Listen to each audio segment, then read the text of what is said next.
لله رب العالمين،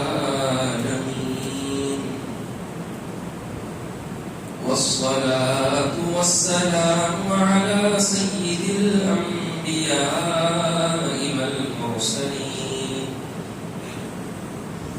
وعلى آله الطيبين الطاهرين وأصحابه الأكرمين أجمعين وعلى من أحبهم وتبعهم بإحسان إلى يوم الدين.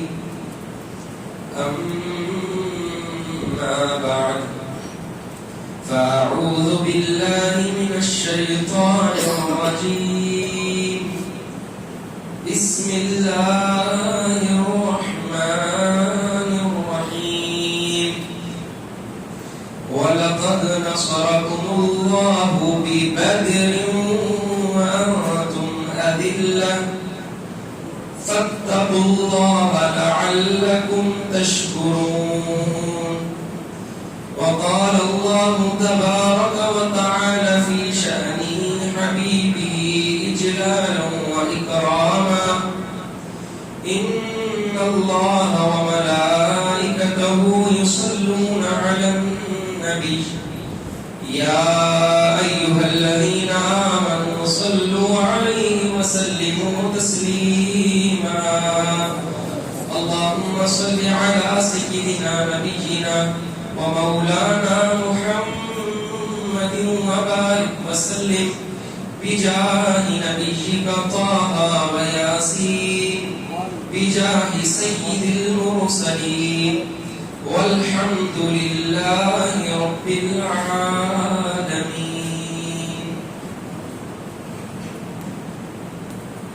محترم سامعین اکرام و حاضرین اعزام، اللہ رب العزت کا بے انتہا فضل و کرم ہے کہ پروردگار عالم نے ہمیں نبی کریم رحمت للعالمین شفیع المذنبین علم غیب کی خبر رکھنے والے آقا محمد رسول اللہ صلی اللہ علیہ وسلم کی امت مبارکہ میں پیدا ہونے کا شرف عظیم بخشا. کسی شاعر نے کیا خوب کہا ہے: وہ کوئی اور ہوگا جو اپنا ایمان دے دے گا، وہ کوئی اور ہوگا جو اپنا ایمان دے دے گا، نبی کو چاہنے والا نبی پر جان دے دے گا، نبی کو چاہنے والا نبی پر جان دے دے گا. یقین ہو جائے گا تمہیں قرآن پڑھ کر تو دیکھو، یقین ہو جائے گا تمہیں تلاوت کر کر تو دیکھو، محمد کون ہے ان کا پتہ قرآن دے دے گا، محمد کون ہے ان کا پتہ قرآن دے دے گا صلی اللہ علیہ وسلم. محترم سامعین کرام و حاضرین اعزام، آج 17 رمضان المبارک ہے اور رمضان المبارک کے اس مقدس مہینے میں اللہ رب العزت نے مسلمانوں کو بڑی بڑی فتوحات نصیب فرمائی. اسلام کی سب سے پہلی جنگ بدر ہے اور اس جنگ کو عربی میں غزوہ کہتے ہیں. غزوہ سب سے پہلا غزوہ کہتے ہیں جس میں نبی کریم صلی اللہ علیہ وسلم جس جنگ میں شامل ہو اس کو غزوہ کہتے ہیں. اور یہ غزوہ بدر ہے، غزوہ احد ہے، غزوہ حنین ہے، یہ تمام ایسے غزوے ہیں جس میں نبی کریم صلی اللہ علیہ وسلم بذات خود شامل تھے. اور ایک ہوگا غزوہ ہند.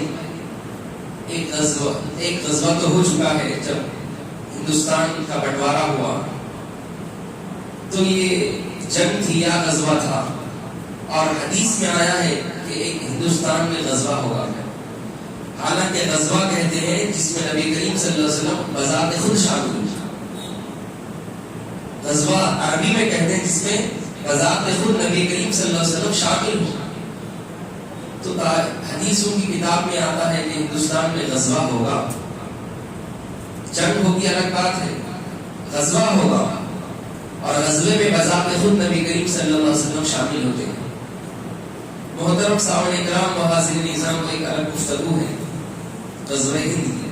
کبھی موقع تو انشاءاللہ اس پر تفصیلی گفتگو ہوگی، وہ جنگ کیوں ہوں گی ہندوستان میں، حضور نے وہ غزوے کی بات کیوں نکالی، صحابہ اس پر نعرہ تکبیر بلند فرمائے، اور نبی علیہ السلام نے فرمایا کہ مجھے ہندوستان کی جانب سے ٹھنڈی ہوائیں کی خوشبو آتی ہے فرمایا، پھر غزوہ ہند کا ذکر فرمایا، ہندوستان کے مسلمانوں کی تعریف فرمائی، یعنی ایک قوم ایسی آئے گی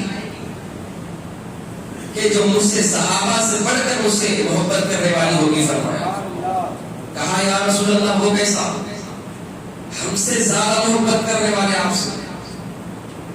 فرمایا ہاں اے میرے صحابیوں، تم نے مجھے دیکھ کر ایمان لایا ہے، وہ قوم ہوگی بغیر دیکھے مجھ سے محبت کرے گی، بغیر دیکھے مجھ سے محبت کرے گی، وہ ایسی محبت جس محبت میں اپنی جان قربان کر دے گی۔ محترم سامعین کرام و حاضرین اعزام، حالانکہ صحابہ کرام کے ایک نفل نماز کے برابر پوری امت کی نفل نماز نہیں ہو سکتی، حالانکہ صحابہ کے صدقے کے برابر پوری امت کا صدقہ بھی ملا لیا جائے تو نہیں ہو سکتا۔ نبی کریم صلی اللہ علیہ وسلم نے فرمایا اگر میری پوری امت بھی مل کر احد پہاڑ کی طرح بھی سونا صدقہ کر دے اللہ کی راہ میں، میرے صحابی کے ایک دینار کے صدقے کے برابر نہیں ہو سکتا۔ یہ مقام ہے صحابیت کا۔ پھر فرمایا کہ اگر پوری امت کی نمازیں میرے صحابی کے 2 رکعت نفل نمازوں سے کمپیئر کی جائے تو بھی امت کی نماز صحابی کے 2 رکعت کی نفل نماز کے برابر نہیں ہو سکتی، حالانکہ وہ بھی عبادت ہے، ہماری بھی عبادت ہے، حالانکہ وہ بھی 2 ہی سجدے کرتے تھے، ہم بھی نماز میں 2 ہی سجدے کر رہے ہیں، وہ ایک رکوع کرتے تھے ایک رکعت میں، ہم بھی ایک رکعت میں ایک رکوع ہی کرتے ہیں، وہ بھی قرآن کی تلاوت کرتے تھے، ہم بھی قرآن کی ہی تلاوت کرتے ہیں، کوئی اور کتاب الگ نہیں ہے، وہی تشہد پڑھتے تھے، ہم بھی وہی تشہد پڑھ رہے ہیں، سیم عبادت ہے، کوئی فرق نہیں ہے۔ جب فرق نہیں ہے تو پھر ثواب میں اتنا بڑا تفاوت کیوں ہے؟ جب نماز میں نہ ان کی نماز میں فرق ہے نہ ہماری نماز میں فرق ہے، تو نبی علیہ السلام نے یہ فرمانا کہ امت کی نماز صحابہ کی 2 رکعت نفل نمازوں کے برابر نہیں ہو سکتی، حالانکہ نہ کوئی نماز الگ ہے نہ کوئی عبادت الگ ہے، وہ بھی نماز ہی ہے، ہماری بھی نماز ہے۔ فرمایا کہ وہ اس لیے ان کو شرف عطا ہوا، صحابہ کو یہ فضیلت ملی، یہ شرف ملا، وہ نمازوں کی وجہ سے نہیں ملا، وہ تلاوت قرآن کی وجہ سے نہیں ملا، حالانکہ قرآن کی تلاوت ہم بھی کرتے ہیں، نماز ہم بھی پڑھتے ہیں، ہمارا وہ شرف، ہماری وہ فضیلت نہیں ہے۔ فرمایا کہ ان کی زندگی میں حالت ایمان میں نبی علیہ السلام کا دیدار کرنا، وہ دیدار نے ان کو یہ فضیلت عطا فرمایا۔ صرف دیدار مصطفیٰ نے صحابہ کو یہ فضیلت دے دی کہ امت مل کر وہ پہاڑ کے برابر بھی صدقہ کر دے تو ان کے ایک دینار کے صدقے کے برابر ہمارا صدقہ نہیں ہو سکتا۔ یہ فضیلت کہاں سے ملی ہے؟ نبی علیہ السلام کی صحبت کی وجہ سے، ان کے دیدار رخ زیبا کے شرف کی وجہ سے۔ تو محترم سامعین کرام، جب ہم صحابہ کے صدقے کے برابر ہمارا صدقہ نہیں ہو سکتا، صحابہ کی نماز کے برابر ہماری نماز نہیں ہو سکتی، تو لہذا صحابہ کو جو شرف ملا، فضیلت ملی دیدار مصطفیٰ کی وجہ سے، تو وہ مصطفیٰ کے برابر ہم کیسے ہو سکتے ہیں؟ بتاؤ، نبی کو دیکھنے والوں کے برابر نہیں ہو سکتے ہم، تو نبی کے برابر کیسا ہو سکتے ہیں؟ بتاؤ، ہرگز نہیں ہو سکتے۔ محترم سامعین، بخاری شریف کی ایک حدیث مبارکہ ہے، روزوں کتاب الصیام میں امام بخاری نے ایک حدیث نقل فرمائی، نبی کریم صلی اللہ علیہ وسلم صوم وصال رکھا کرتے تھے۔ صوم وصال یعنی جس میں افطاری نہیں ہوتی، پے در پے روزے ہوتے، بس سحری میں کچھ گھی کھا لیتے یا ایک کھجور کھا لیتے، گھٹ پانی پی لیتے، بس افطاری نہیں ہوتی تھی، اس میں صرف سحری ہوتی تھی، پھر سحری کبھی ہوتی تھی کبھی نہیں ہوتی تھی، مسلسل روزے رکھتے تھے، صوم وصال کہتے ہیں اس کو، صوم وصال۔ تو نبی علیہ السلام کا دیکھ کر صحابہ نے بھی اس طریقے کو اپنانا شروع کیا، صحابہ بھی صوم وصال رکھنا شروع کیے، بغیر افطاری کا روزہ، بس سحری میں ایک کھجور، تو پھر سحری میں ایک کھجور، 24 گھنٹے کا فرق۔ بخاری شریف میں امام بخاری رحمۃ اللہ علیہ نے اس کو نقل فرماتے ہوئے فرمایا، جب صحابہ بھی عمل کرنا شروع کرے تو 24 گھنٹے کی بھوک کی وجہ سے کئی صحابہ انصاری صحابہ کھیتی کا کام کیا کرتے، کھجوروں کا کاروبار کیا کرتے تھے، تو صحابہ بے ہوش ہو جاتے تھے. دھوپ سخت ہوتی ہے عرب کی، صحابہ بے ہوش ہو جاتے، تو نبی علیہ السلام نے فرمایا کہ اے میرے صحابیوں صوم وصال مت رکھو، منع فرمایا صوم وصال مت رکھو. تو صحابہ پوچھنے لگے کہ یا رسول اللہ صلی اللہ علیہ وسلم آپ بھی تو صوم وصال رکھتے ہیں، ہم آپ بھی کے تو نقش قدم پر چل رہے ہیں. تو نبی علیہ السلام نے فرمایا یا اصحابی لست کہیئتکم، اے میرے صحابہ میں تمہاری طرح نہیں ہوں. فرمایا آپ صوم وصال رکھ رہے ہیں تو ہم بھی رکھ رہے ہیں. حضور نے کہا لست کہیئتکم، میں تمہاری طرح نہیں ہوں. اللہ رب العزت رات کے وقت مجھے کھلاتا اور پلاتا ہے، رات کے وقت مجھے کھلاتا اور پلاتا ہے. نبی علیہ السلام نے فرمایا تمہاری طرح نہیں. جب نبی علیہ السلام خود فرما رہے ہیں صحابہ کو، صحابہ کے صدقے کے برابر کسی امت کا صدقہ نہیں ہو سکتا، صحابہ کی 2 رکعت نفل کے برابر کسی کی نفل نماز نہیں ہو سکتی، تو صحابہ اتنے بڑے مقام پر ہونے کے باوجود اللہ کے رسول کہہ رہے ہیں میں تمہاری طرح نہیں ہوں. تو آج کے بعد افراد اردو کتابوں کا مطالعہ کرنے والا یہ کہے گا کہ ہم نبی کی برابر ہیں، تو بتاؤ کیا وہ امام بخاری کا انکار کر رہا ہے یا نہیں کر رہا ہے؟ آیا وہ صحابہ کی توہین کر رہا ہے یا نہیں کر رہا ہے؟ آیا وہ اپنے عقل کے پاگل پن ہونے کی دلالت دے رہا ہے یا نہیں دے رہا؟ کوئی بھی باپ، کوئی بھی بیٹا اپنے والد کو یہ نہیں کہتا کہ باپ والد میں آپ کی طرح ہوں، حالانکہ آپ کی چمڑی بھی میری طرح ہے، آپ کو بھی 2 آنکھیں میری بھی 2 آنکھیں ہیں، آپ کے اندر بھی سانسیں چل رہی ہیں، میرے اندر بھی سانس چل رہی ہے، میں آپ کی طرح ہوں یا آپ میری طرح ہے. بیٹا کبھی باپ کو نہیں کہتا، کیونکہ ایسا باپ کو کہنا کہ میں بابا کی طرح ہوں بولنا، حالانکہ بابا کی طرح ہی ہے، شکل و صورت کے اعتبار سے، چمڑی کے اعتبار سے، گوشت و گوشت کے اعتبار سے بابا کی طرح ہے، مگر نہیں کہتے کیوں اس میں بابا کی بے عزتی ہے. کیا بھائی بیٹا میرے کو بولا میں بابا کے برابر ہوں، ہے نا؟ لوگ بھی بولتے کتنا بے ادب بدتمیز ہے. جب بیٹا بابا کی طرح نہیں ہو سکتا تو نبی کریم علیہ السلام کی طرح کیسا ہو سکتا ہے؟ جی بتاؤ. صرف ظاہری اعضاء کو، پھر ظاہری اعضاء کی بھی بات کریں تو نبی علیہ السلام کی برابر نہیں ہو سکتا. محترم سامعین کرام و حاضرین اعزام، جنگ بدر کا جو معرکہ پیش آیا، آج 17 رمضان ہے. 17 رمضان کو جنگ بدر واقع ہوئی. 12 رمضان کو نبی علیہ السلام مدینے سے روانہ ہوئے تھے. 12 رمضان سے لے کر 17 رمضان تک 5 روزوں کا فرق، اور وہ روزے جو 2 ہجری میں مسلمانوں پر فرض ہوئے.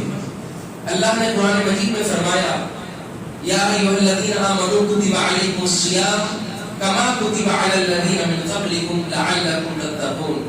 اے مسلمانوں، اے ایمان والوں، اللہ رب العزت نے تم پر رمضان کے روزوں کو فرض کیا ہے جیسا کہ پچھلی امتوں پر ہم نے فرض کیے تھے. رمضان کے روزے 2 ہجری کو فرض ہوئے. 2 ہجری کو شعبان کے مہینے میں، رمضان سے پہلے شعبان کا مہینہ تھا، شعبان کے مہینے میں اللہ رب العزت نے رمضان کے روزوں کو فرض کر دیا. کہا کہ رمضان آ رہا ہے، اس میں روزے رکھنا ہے. 2 ہجری یعنی نبی علیہ السلام مکے سے مدینے کو جب مائگریشن ہو گئے، آ گئے مدینے سے ہجرت، مکے سے ہجرت کر کر مدینے آ گئے. جیسے ہی مدینے میں قدم رکھا، وہاں سے ہجرت کا سال شروع ہوا. تو پہلی ہجری نہیں، دوسرے سال مدینے کو آنے کے بعد دوسرے سال سے، دوسری ہجری سے روزے فرض ہوئی. اور دوسری ہجری کو جنگ بدر واقع ہوئی. جس سال روزہ فرض ہوا اسی سال جنگ بدر واقع ہوئی. محترم سامعین کرام، صحابہ روزے کی حالت میں، فرمایا جاتا ہے کہ صحابہ کے پاس 5 دن کا سفر طے کرتے ہوئے، تعاقب کرتے ہوئے، جنگوں کی تیاری کرتے ہوئے پہنچے. صحابہ فرماتے ہیں کہ ہمارے پاس اتنے کھجور تھے، جنگ سے پہلے ہمارے پاس اتنے کھجور تھے کہ ہم سحری میں اگر وہ کھجور کھاتے تو افطاری کے لیے ہمارے پاس کھجوریں نہ ہوتی. ایسی مشقتیں کر کر، ایسی صعوبتیں برداشت کر کر صحابہ نے بھوک کی قربانی، جانوں کی قربانی، مالوں کی قربانی دی. آج اسلام ہمارا زندہ ہے. محترم سامعین کرام و حاضرین اعزام، 12 رمضان سے لے کر 17 رمضان تک نبی علیہ السلام نے جنگ بدر کا معائنہ، جنگ بدر کی تیاری فرمائی. اور جنگ بدر جو 17 رمضان کو واقع ہوا،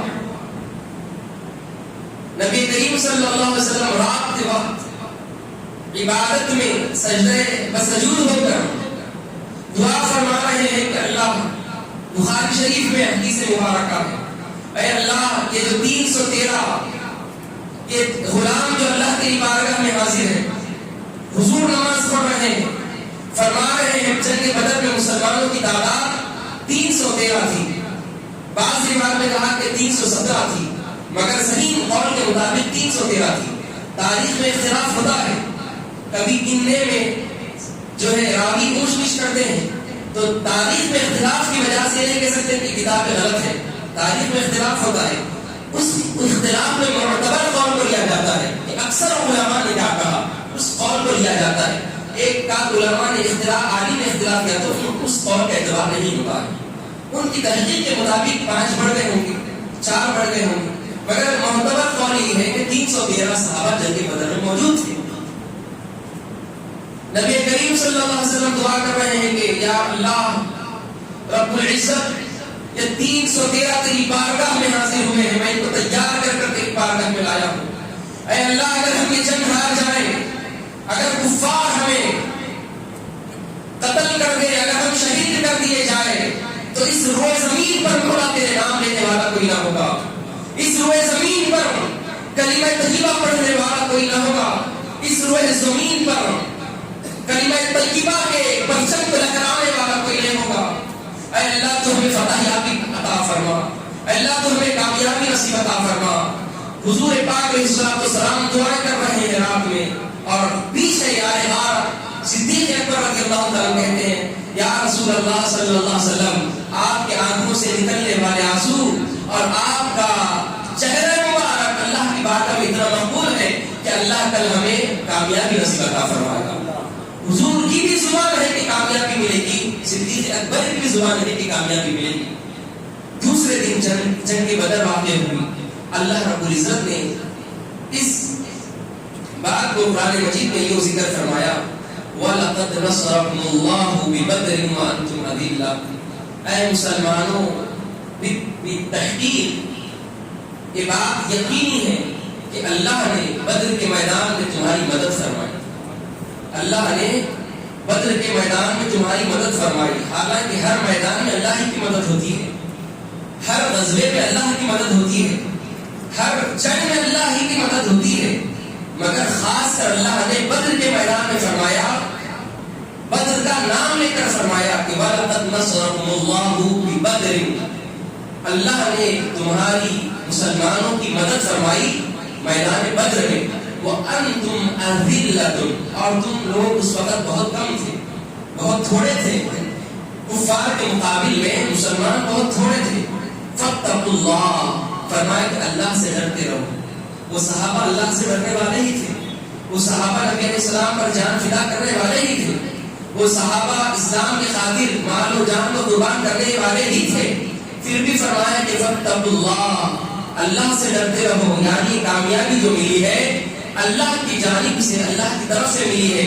کبھی بھی کامیابی ملی تو یہ مت کہو کہ میں کامیابی حاصل کر لیا، میں محنت و قد و کاوش کر کر فلاں مقام کو پا لیا۔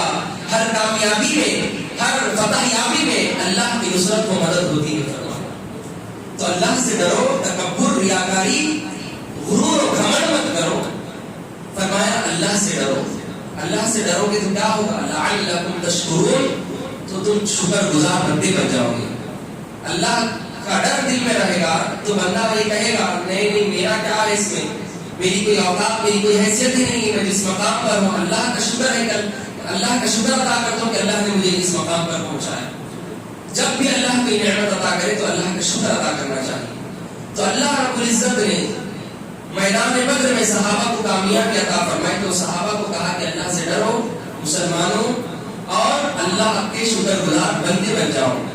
تو محترم سامنے کرام اور حاضرین اعزام، میدان بدر واقع ہوئی 17 رمضان کو صبح کی فجر کی نماز کے بعد میدان بدر کا ڈنکا بجتا ہے، باڑا بجتا ہے، اعلان جنگ ہوتا ہے۔ نبی علیہ الصلوۃ والسلام صف بنا رہے ہیں صحابہ کی۔ ایک صحابہ تھے حضرت سعد انصاری رضی اللہ تعالیٰ عنہ، المواہب اللدنیہ جو امام زرقانی کی شرح میں لکھی گئی بڑی کتاب تاریخ کی سب سے بڑی کتاب ہے. حضرت سواد انصاری رضی اللہ تعالیٰ عنہ موٹے تازے آدمی تھے. یہ واقعہ سنیں میدان بدر میں کامیابی کیسے ملی، صحابہ کی محبت نبی علیہ السلام سے کیسے تھی. حضور پاک علیہ السلام چھڑی لے کر صحابہ کی صف کو، جس طرح نماز میں سب کو سیدھا کیا جاتا ہے، میدان جنگ میں صحابہ کو صف وسط کر رہے تھے نبی علیہ السلام. ایک صحابی جن کا نام حضرت سواد انصاری، وہ ذرے لہیم شہیم تھے، ان کا پیٹ نکلا ہوا تھا. لہذا پیٹ نکلنے کی وجہ سے آدمی صف کے آگے نکل دکھتا ہے، حالانکہ وہ پیروں کے اعتبار سے صف میں نظر آتا ہے، پیٹ کے اعتبار سے صف کے آگے نظر آتا ہے پیٹ کی وجہ سے. تو نبی علیہ السلام نے چھڑی لے کر ان کے پیٹ پر ضرب فرما کر کہا کہ سواد اپنے اس طبی یا سواد، اے سواد سیدھا ٹہر جاؤ. تو حضرت سواد انصاری نے کہا یا رسول اللہ میں سیدھا ہوں، پیٹ کی وجہ سے سامنے نظر آ رہا. جیسے ہی نبی علیہ السلام نے ان کے پیٹ پر چھڑی ماری، حضرت سواد نے کہا یا رسول اللہ قصاص، قصاص فرمایا، یا رسول اللہ آپ نے مارا ہے میں بدلہ لوں گا. میدان بدر ہے، صحابہ جوش میں ہے کہ کفار سے حملہ ہونے والا ہے، کفار سے جنگ ہونے والی ہے. ایک صحابی انصاری صحابی حضرت سواد کہتے ہیں کہ آپ نے چھڑی سے میرے پیٹ پر مارا ہے یا رسول اللہ، میں اس کا بدلہ لینا چاہتا ہوں، قصاص لینا چاہتا ہوں. نبی علیہ السلام نے حضرت سواد کے ہاتھ میں چھڑی دے دی. صحابہ دیکھ رہے ہیں کہ یہ سواد یہ عمل کیا کر رہے ہیں. میدان جنگ ہے، کفار سے مقابلہ ہے، اور یہ کیا کر رہے ہیں، سواد مخالفت کر رہے ہیں، جنگ کی مخالفت کر رہے ہیں. حضرت سواد چھڑی لے کے پورے صحابہ دیکھ رہے ہیں، غصے میں ہے صحابہ کہ ایک غیر کا یہ قول ہوتا ہے کہ میں قصاص لوں گا، ہم تو نبی پر جان فدا کرنے والے ہیں، کیا نبی کے ایک ضرب کو برداشت نہیں کر سکتے. صحابہ دیکھ رہے ہیں. حضور پاک علیہ السلام نے ان کے ہاتھ میں چھڑی دی اور اپنا پیراہن مبارک اٹھایا، بدن مبارک دکھا کر کہا کہ یا سواد یہ لو بدن حاضر ہے. حالانکہ ان کا اوپر جھبا تھا، جھبے کے اوپر سے نبی علیہ السلام نے جو ہے ضرب فرمائی. جب باری آئی بدلہ لینے کی تو حضرت سواد رضی اللہ عنہ کے لیے آپ علیہ السلام نے پیراہن مبارک اٹھا کر کہا کہ اے سواد یہ بدن حاضر ہے، آؤ بدلہ لے لو. حضرت سواد انصاری رضی اللہ تعالیٰ عنہ نے چھڑی مبارک چھڑی لے کر آگے بڑھی. آگے بڑھتے ہی صحابہ اور غضب میں آ گئے کہ قصاص بولے بھی چھڑی بھی لے کر آگے بھی بڑھ گئے. اتنی جھٹک جو نبی علیہ السلام پر چھڑی اٹھا سکتے. صحابہ لے کر حضرت سواد انصاری قریب آئے. قریب آتے ہی کیا چھڑی کو نیچے رکھ کر نبی علیہ السلام کے بدن مبارک سے لپٹ گئے، بدن مبارک سے لپٹ گئے اور آنکھوں سے خوشی کے آنسو جاری گئے. کہا کہ یا رسول اللہ میدان بدر میں ہوں، پتا نہیں ہے کہ سواد یہاں سے زندہ جائے گا یا اللہ کی راہ میں شہید ہوگا، نہیں پتا یا رسول اللہ. بس آج تک آپ کا ہاتھ ہمارے ہاتھوں میں تھا. میں چاہتا تھا یا رسول اللہ کہ آپ کا جسم اقدس میرے جسم سے لگ جائے تاکہ جہنم کی آگ مجھے نہ جلا سکے. کیسا ایمان تھا دیکھو صحابہ کا. حضرت سواد انصاری صحابہ دیکھ کر خوشی کے مارے ان کے آنکھوں میں آنسو. حضرت سواد انصاری بدن مبارک سے لپٹ گئے. لپٹ کر اللہ رب العزت کی بارگاہ میں حضور صلی اللہ علیہ وسلم نے دعا فرمائی کہ اللہ رب العزت سواد تمہیں کامیابی نصیب عطا فرمائے. یہ معاملہ تھا صحابہ کرام کی محبت کا. جسم اقدس کو چھونے کے لیے صحابہ بےتاب بے چین ہوتے تھے، ہمیشہ بس موقع تلاش کرتے تھے. ایک اور ایک صحابی کا یہی واقعہ حضرت عکاشہ رضی اللہ تعالیٰ عنہ، جو عکاشہ بن محصن کہا جاتا ہے. حضرت عکاشہ رضی اللہ تعالیٰ عنہ ایک مرتبہ فرمایا جب نبی علیہ السلام کا وصال اقدس کا وقت قریب تھا، وصال اقدس کا وقت قریب تھا، تو نبی علیہ السلام نے فرمایا کہ اے میرے صحابیوں، کیا کسی کا کچھ قرض باقی ہے میرے اوپر؟ کیا میں کسی کا کچھ قرضہ دینا ہوں؟ کچھ باقی ہے تو لے لو، کیونکہ ولا تزر وازرۃ وزر اخری، قیامت کے دن ایک انسان دوسرے انسان کا بوجھ اٹھانے والا نہیں ہے. باپ بیٹی کا بوجھ اٹھانے والا نہیں ہے، بیٹی ماں کا بوجھ اٹھانے والی نہیں ہے. فرمایا کہ دنیا میں اگر کچھ باقی ہے تو لے لو، دے دو، مرنے کے بعد قیامت میں اس کا ایک ٹکڑے کا حساب ہونے والا ہے. ایک صحابی حضرت عکاشہ رضی اللہ عنہ آگے بڑھے کہا یا رسول اللہ ہاں میرا بدلہ کچھ باقی ہے, میرا قرضہ ہے یا رسول اللہ. فرمایا کہ اے عکاشہ بتاؤ کیا ہے تمہارا قرضہ. کہا کہ یا رسول اللہ صلی اللہ علیہ وسلم ایک جنگ میں تھے, آپ نے سفید سیدھی کرتے وقت میری پیٹھ پر یا رسول اللہ چھڑی ماری تھی, میں اس کا بدلہ لینا چاہتا ہوں. صحابہ حیران. کہا کہ عکاشہ وقت قریب وصال ہے, نبی علیہ الصلوۃ والسلام بیماری کی حالت میں اور ضرب کا بدلہ لینا چاہتے ہیں عکاشہ. حضرت عمر بن خطاب غضب میں آ گئے کہ عکاشہ کیا کر رہے ہو. کہا کہ نہیں مجھے بدلہ لینا ہے, قصاص لینا ہے. نبی علیہ السلام میرے پیٹھ پر ضرب فرمائے تھے جنگ کے موقع پر, مجھے لینا ہے. نبی علیہ السلام بیماری کی حالت میں ہے, بخار میں ہے, آخری وصیتیں چل رہی ہیں. حضرت عکاشہ چھڑی لے کر آگے بڑھتے ہیں. یا رسول اللہ میں نے آپ نے مجھ کو پیٹھ پر ضرب فرمائی تھی.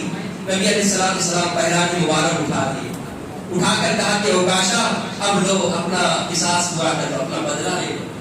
حضرت عکاشہ کی آنکھوں سے آنسو آ جاتے ہیں. حضرت عکاشہ رضی اللہ عنہ قریب ہوتے ہیں, چھڑی کو رکھ کر نبی علیہ جو آخری نبی ہوتے ہیں, حدیث میں آتا ہے کہ اللہ رب العزت آخری نبی کے دو مونڈوں کے بیچ میں ایک ابھرا ہوا گوشت ہوتا ہے, اس کے اوپر لکھا ہوا ہوتا ہے کہ محمد رسول اللہ, کہ یہ اللہ کے رسول جو آخری نبی ہے.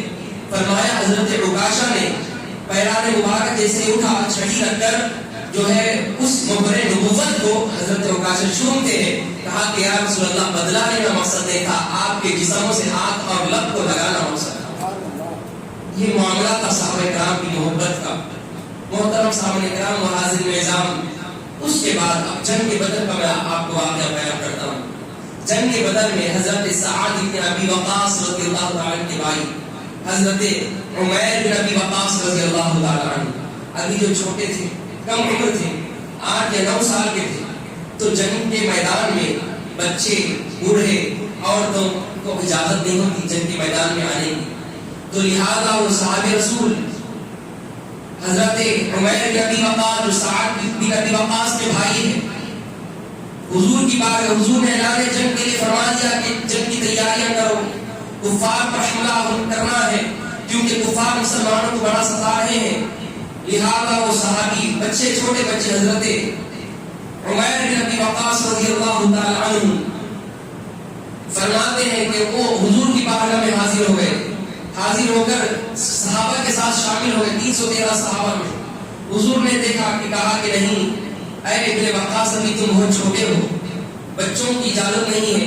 لہذا حضرت کیا کہ معلوم حضرت ابن ابی وقاص رضی اللہ تعالی اپنے ایڑیوں کے بل ٹہل گئے. یا رسول اللہ میں چھوٹا نہیں ہوں, بڑا ہوں. فرمایا اتنا جذبہ رسول اللہ کے ساتھ جنگ میں شامل ہونے کا. چھوٹے ہیں مگر اسلام کا جذبہ تھا ان کے دلوں میں. ایسا ایڑی کے بل, ایسا پیر کے بل, انگوٹھوں کو پیروں کو اوپر کر کے کہا کہ یا رسول اللہ میں دیکھو میں چھوٹا نہیں ہوں, بڑا ہوں. صحابہ مسکرانے لگے, کیسی محبت ہے دیکھو اسلام سے بچوں کو. پھر فرمایا کہ ٹھیک ہے. حضور نے ان کی خواہش, ان کی طلب کو دیکھ کر کہا کہ ہم تمہاری کشتی کراتے ہیں تمہارے بڑے بھائی سعد بن ابی وقاص سے, جو چیز ہے ہم ان کو جنگ میں لے کر جائیں گے. حضرت ان کے چھوٹے بھائی عمیر بن ابی وقاص رضی اللہ تعالیٰ کشتی سے پہلے ہاتھ ملاتے وقت کہتے کہ دیکھو بھائی آپ تو بڑے, میں تو بظاہر چھوٹا ہوں, مگر مجھ کو صحبت رسول سے دور نہ کرنا, حضور کے ساتھ جنگ میں شامل ہونے سے مجھ کو دور نہ کرنا, بدر کے اصحاب میں میرا بھی شمار فرمانا. تم تو بڑے ہو, حضور آپ کو لے کر جائیں گے, مگر کشتی ہاتھ جانا تاکہ حضور مجھ کو بھی ساتھ میں لے کر جائیں. کیا کرتے ہیں, ہاتھ ملاتے وقت یہ بات کہتے ہیں, اور اس جنگ اس کشتی میں چھوٹے بھائی جیت جاتے ہیں. حضور پاک علیہ السلام ان کو بھی ساتھ جنگ میں لے کر جائیں. یہ معاملہ صحابہ کی جذبہ, ایمانی جذبہ. اس کے بعد کیا ہوا, جب جنگ میدان بدر میں پہنچے, آپ میدان بدر کا واقعہ سنیں. محترم سامنے کرام اور حاضرین اعزام, 2 بچے تھے جو افرا نامی شخص کے, جو مدینے کے انصاری تھے, کھیتی باڑی کا کام کیا کرتے. ان کے 2 بیٹے تھے, معود اور معاذ نام تھے 2 بچوں کا, جو مسلمان تھے, بچے مسلمان انصاری تھے، معاذ اور معوذ، یہ دونوں آئے آ کر حضرت عبادہ بن صامت یا عبد الرحمن بن رضی اللہ تعالی عنہ سے پوچھا. دو چھوٹے بچے تھے، کہا کہ چاچا جان ایک گھوڑے پر سوار تھے، تو ایک نے ایک پیر کو پکڑا، دوسرے بچے نے دوسرے پیر کو پکڑا. کہا کہ بتاؤ اس میں ابو جہل کون ہے؟ چھوٹے بچے آ کر میدان بدر میں پوچھ رہے ہیں بتاؤ اس میں ابو جہل کون ہے؟ کہا کہ اے بھتیجو تمہارا یہاں پر کیا کام ہے؟ یہاں پر تمہارا کیا کام ہے؟ یہ تو مردوں کی لڑائی ہے، جنگجوؤں کے ساتھ مقابلہ ہے. کہا کہ نہیں، ہم نے سنا ہے کہ نبی علیہ السلام کو مکے میں بہت ستایا ہے. چھوٹے دو بچے، ایک کی عمر 7 سال، ایک کی عمر 8 سال، اتنے چھوٹے بچے ہیں. کہتے ہیں کہ ہم نے سنا ہے کہ نبی علیہ السلام کو ہمارے نبی کو بڑا ستایا ہے، نبی علیہ السلام کو تکلیفیں پہنچایا ہے، مسلمانوں کو مکے میں ستایا کرتا تھا، نبی علیہ السلام کو گالی بکا کرتا تھا، ان کی گستاخی کیا کرتا تھا. ہمیں بتائے کہ وہ ابو جہل کون ہے؟ کہا کہ دیکھو سر سے لے کر پیر تک جو لوہے کا زین پر کسا ہوا ہے، لوہی جنگی لباس پہنا ہوا ہے، پورے فوج کے حفاظت کے بیچ میں ٹھہرا ہوا ہے، وہی ابو جہل ہے. جو تلوار لے کر بلند آواز سے ناچ رہا ہے، تن رہا ہے، وہی ابو جہل ہے. تو کہا اچھا یہ ہے.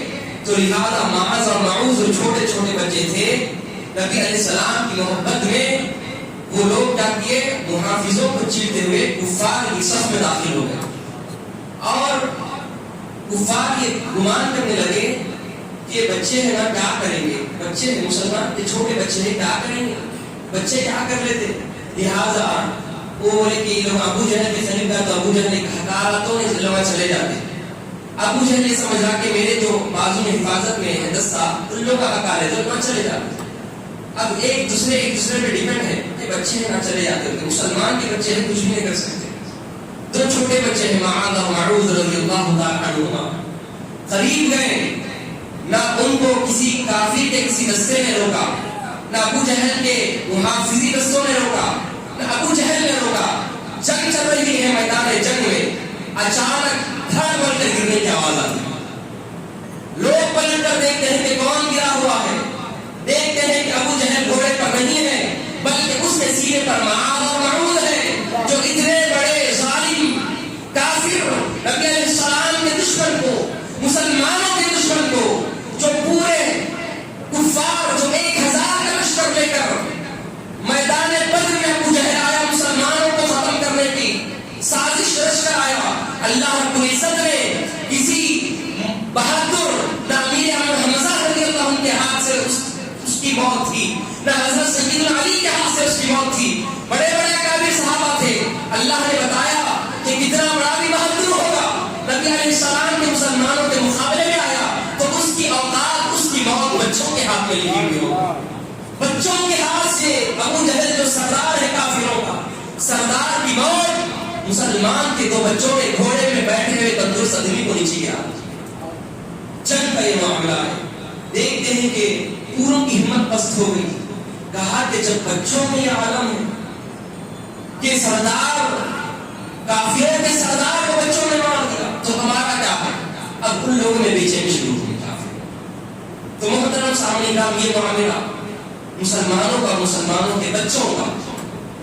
اس کے بعد ایک صحابی رسول رضی اللہ تعالی عنہ جنگ کر رہے ہیں اور یہ جو حضرت معوذ تھے جو ابو جہل کو مار کر گرائے، پیچھے سے ابو جہل کا محافظ تلوار مارتا ہے چھوٹے بچے معوذ پر، مارتے ہی ان کا ہاتھ ایک دائیں ہاتھ جدا ہو جاتا ہے اور صرف چمڑی کے بل ہاتھ لٹکتے رہتا ہے.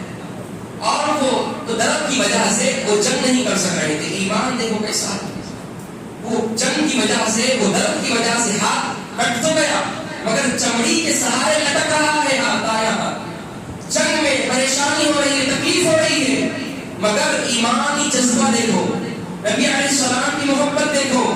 حضرت معوذ کیا کرتے، چھوٹے بچے کٹے ہوئے ہاتھ کو پیر کے نیچے رکھ کر کھینچتے ہیں، ہاتھ چمڑی کا جدا ہو جاتا ہے. پھر اپنے بائیں ہاتھ سے جنگ کرتے ہیں. کہا کہ یہ ہاتھ ہے جو اللہ کی راہ میں جنگ کرنے سے مجھے پریشان کر رہا تھا. جہاد کٹ گیا، چمڑی کو ہاتھ سے جدا کر دیا، پھر اللہ کی راہ میں جنگ کیے اور ایک بار سر پہ مارا کافر نے، لہذا حضرت امام شہید ہو گئے۔ ایسا کر کر مسلمان کے کل صحابہ 313 میں 14 صحابہ شہید ہوئے، 14 صحابہ شہید ہوئے، جس میں سے 8 مہاجر تھے اور 6 انصاری تھے، انصاری صحابہ شہید ہوئے۔ محترم صاحب کرام، مہاجرین محترم، پھر اس کے بعد جنگ کا سلسلہ آگے بڑھتا ہے۔ آج 17 رمضان ہے، اس لیے جو ہے میدان بدر کا واقعہ میں آپ کو سنا رہا ہوں۔ ایک صحابی رسول جنگ کر رہے ہیں، جنگ کر رہے ہیں اور کافروں کو جہنم واصل کر رہے ہیں، اور کیا دیکھتے ہیں کہ جنگ کرتے کرتے اچانک اس صحابی کو لوگ گھیر لیتے ہیں، گھیر کر ایک یہاں سے وار تو ایک وہاں سے وار، اور سیدھا ان کے ہاتھ پر ضرب کر دیتے ہیں۔ اب موقع نہیں، اتنے جنگجو ہیں مسلمان صحابہ، مدینے کے صحابہ اتنے جنگجو ہیں کہ ان کے گردن پر وار نہیں کی جا سکتی، ان کے کہیں اور عضو پر وار نہیں جا سکتا، اتنا وہ حفاظت سے جنگ کر رہے ہیں صحابہ۔ وہ لوگ کیا کرتے، ہاتھوں پر وار کرتے کہ ہاتھ ہی سے تو لڑا جا رہا ہے، ہاتھ ہی کو کاٹ دیا جائے تو بتاؤ کس سے لڑیں گے۔ تو صحابہ رسول کے ہاتھ پر وار کرتے ہیں، ایک ہی وار میں اس صحابی کا ہاتھ کٹ کر میدان بدر میں گر جاتا ہے، میدان بدر میں گر جاتا ہے۔ اب وہ پھر اپنے بائیں ہاتھ سے جنگ کرنا شروع کرتے ہیں، اور جنگ کرتے کرتے زمین پر گر جاتے ہیں، اور کفار یہ سمجھ کے چھوڑ دیتے کہ یہ قتل ہو گئے، چلے گئے، مر گئے، ایسا سمجھتے تھے کافر۔ تو لہٰذا ان کی سانس چل رہی تھی، جیسے سانس بحال ہوئی وہ جہاں پر لیٹے ہوئے تھے، بازو ان کا ہاتھ گرا ہوا تھا، اپنے بائیں ہاتھ سے اپنے ہاتھ کو اٹھایا، کٹا ہوا ہاتھ اٹھایا۔ واقعہ سنیں، مواہب دنیا میں عزیزان محترم، اپنے بائیں ہاتھ سے اپنے دائیں ہاتھ کو اٹھایا، کٹا ہوا ہاتھ لے کر نبی علیہ السلام کی بارگاہ میں حاضر ہو گئے، حاضر ہو کر کہنے لگے کہ یا رسول اللہ صلی اللہ علیہ وسلم، اللہ کے خاطر، رسول اللہ کے خاطر، آپ کے خاطر، یا اللہ میں جنگ میں آیا ہوں، اب میں جنگ کرنا چاہتا ہوں، اور میں ماہر ہوں سیدھے ہاتھ سے جنگ کرنے کا، میں بائیں ہاتھ سے جنگ نہیں کر سکتا یا رسول اللہ، میں اللہ کی راہ میں شہید ہونے کی غرض سے آیا تھا، صرف جا کر سامنے ٹھہر کر شہید ہو جاؤں یہ مجھے پسند نہیں، میں لڑتا شہید ہو جاؤں، لڑنے کے لیے ہاتھ نہیں ہے۔ نبی علیہ السلام نے کہا کہ اے میرے صحابی قریب آ جاؤ، اور نبی علیہ السلام ان کے ہاتھ کٹا ہوا ہاتھ لے کر لوہا پہ دہن لگا کر ہاتھ چپکا کر کہا کہ جاؤ جنگ کرو۔ کیسا معجزہ ہے، دیکھو کیا وہ صحابی کو نہیں معلوم کہ نبی علیہ السلام ایک صرف ہماری طرح بشر ہے، ایک انسان ہے، ایک رسول ہے، ایک نبی ہے، وہ ڈاکٹر نہیں ہے، وہ سرجن نہیں ہے، وہ آپریشن کرنے والے انسان نہیں ہے، وہ تو فقط ایک ہماری طرح نبی ہے۔ کیا صحابی رسول کو نہیں معلوم تھا؟ وہ گئے، ہاتھ دیے، نبی علیہ السلام نے لوہا میں دہن لگا کر ان کے ہاتھ کو چپکا کر کہا کہ جاؤ اللہ کی راہ میں جنگ۔ تو نبی علیہ السلام کے لوہا میں دہن میں اثر تھا، صحابہ کو معلوم ہے کہ اللہ نے ان کے لوہا میں دہن میں اللہ نے شفا رکھی۔ تو محترم صحابہ کرام، مہاجرین نظام، صحابہ نے کبھی زندگی میں اپنے آپ کو نبی علیہ السلام کے برابر کبھی نہیں کہا۔ کیا وہ حدیث کے ماننے والے نہیں تھے صحابہ تو بذات خود نبی علیہ السلام کو دیکھتے تھے، کیا ان کو نہیں معلوم تھا نبی ہماری طرح ہے؟ آج کے بعد افراد مسلمان منافق حضرات منافقت کرتے ہیں، نبی علیہ السلام کو اپنی طرح کہتے ہیں۔ بتاؤ کیا کسی صحابی نے کہا کہ یا رسول اللہ آپ میری طرح ہے؟ کبھی نہیں فرمایا۔ استغفر اللہ، صحابہ کا ایمان کبھی نہیں تھا۔ اگر ہے تو کسی صحیح حدیث سے بتاتے، ایک صحابی نے کہا کہ یا رسول اللہ آپ تو میری طرح ہے، کبھی نہیں کہا کسی صحابی نے۔ تو آج کا امت، آج کا مسلمان کیسے کہہ سکتا ہے کہ نبی ہماری طرح؟ قرآن مجید میں اللہ رب العزت نے فرمایا کہ بنی اسرائیل پر عذاب آیا، قوم ثمود پر عذاب آیا، قوم عاد پر عذاب آیا۔ کیوں آیا؟ اللہ نے سورہ یاسین میں بھی دیگر مقامات پہ بھی ذکر فرمایا کہ ان کو عذاب اس لیے آیا کہ لوگ کہتے تھے کہ آپ بس ہماری طرح ایک بشر ہے اور کچھ نہیں۔ نبی کو یہ کہتے تھے کہ آپ صرف ہماری طرح ایک بشر ہے اور کچھ نہیں۔ کہا کہ اس وجہ سے ان پر عذاب آیا۔ تو محترم صحابہ کرام اور حاضرین نظام، یہ معاملہ ہوا جنگ بدر میں، اور لعاب دہن کی میں آپ کو برکت بتاتا ہوں. محترم سامنے کرام حاضر نظام نبی علیہ الصلوۃ والسلام فتح مکہ کے لیے جب مکہ فتح ہوا 20 رمضان کو، رمضان ہی کے مہینے میں مکہ فتح ہوا، نبی علیہ الصلوۃ والسلام جو ہے مطاف میں طواف کر رہے ہیں اور صحابہ کو حکم دیا کہ طواف کے پہلی 3 چکروں میں رمل کرو. رمل یعنی اپنے کندھے کو ظاہر کر کے، کندھے کے اوپر کپڑا نہیں، کندھے کے نیچے، مونڈے کے نیچے کپڑا ہونا چاہیے شروع کے 3 چکروں میں طواف میں. کہا کہ یا رسول اللہ یہ کیوں؟ اور کہا کہ منڈے خشکا کر چلنا ہے، پہلوان کی طرح 3 چکر لگا رہے شروع میں. کہا کہ یا رسول اللہ ہم کیوں اللہ کی بارگاہ میں اکڑ کر چلیں؟ ہم کیوں اللہ کی بارگاہ میں عبادت کے خاطر آئے؟ کیوں رمل کریں؟ منڈے کیوں دکھائے؟ کہا کہ مکے والے یہ سمجھتے ہیں کہ مدینہ تو پہلے یثرب تھا نا.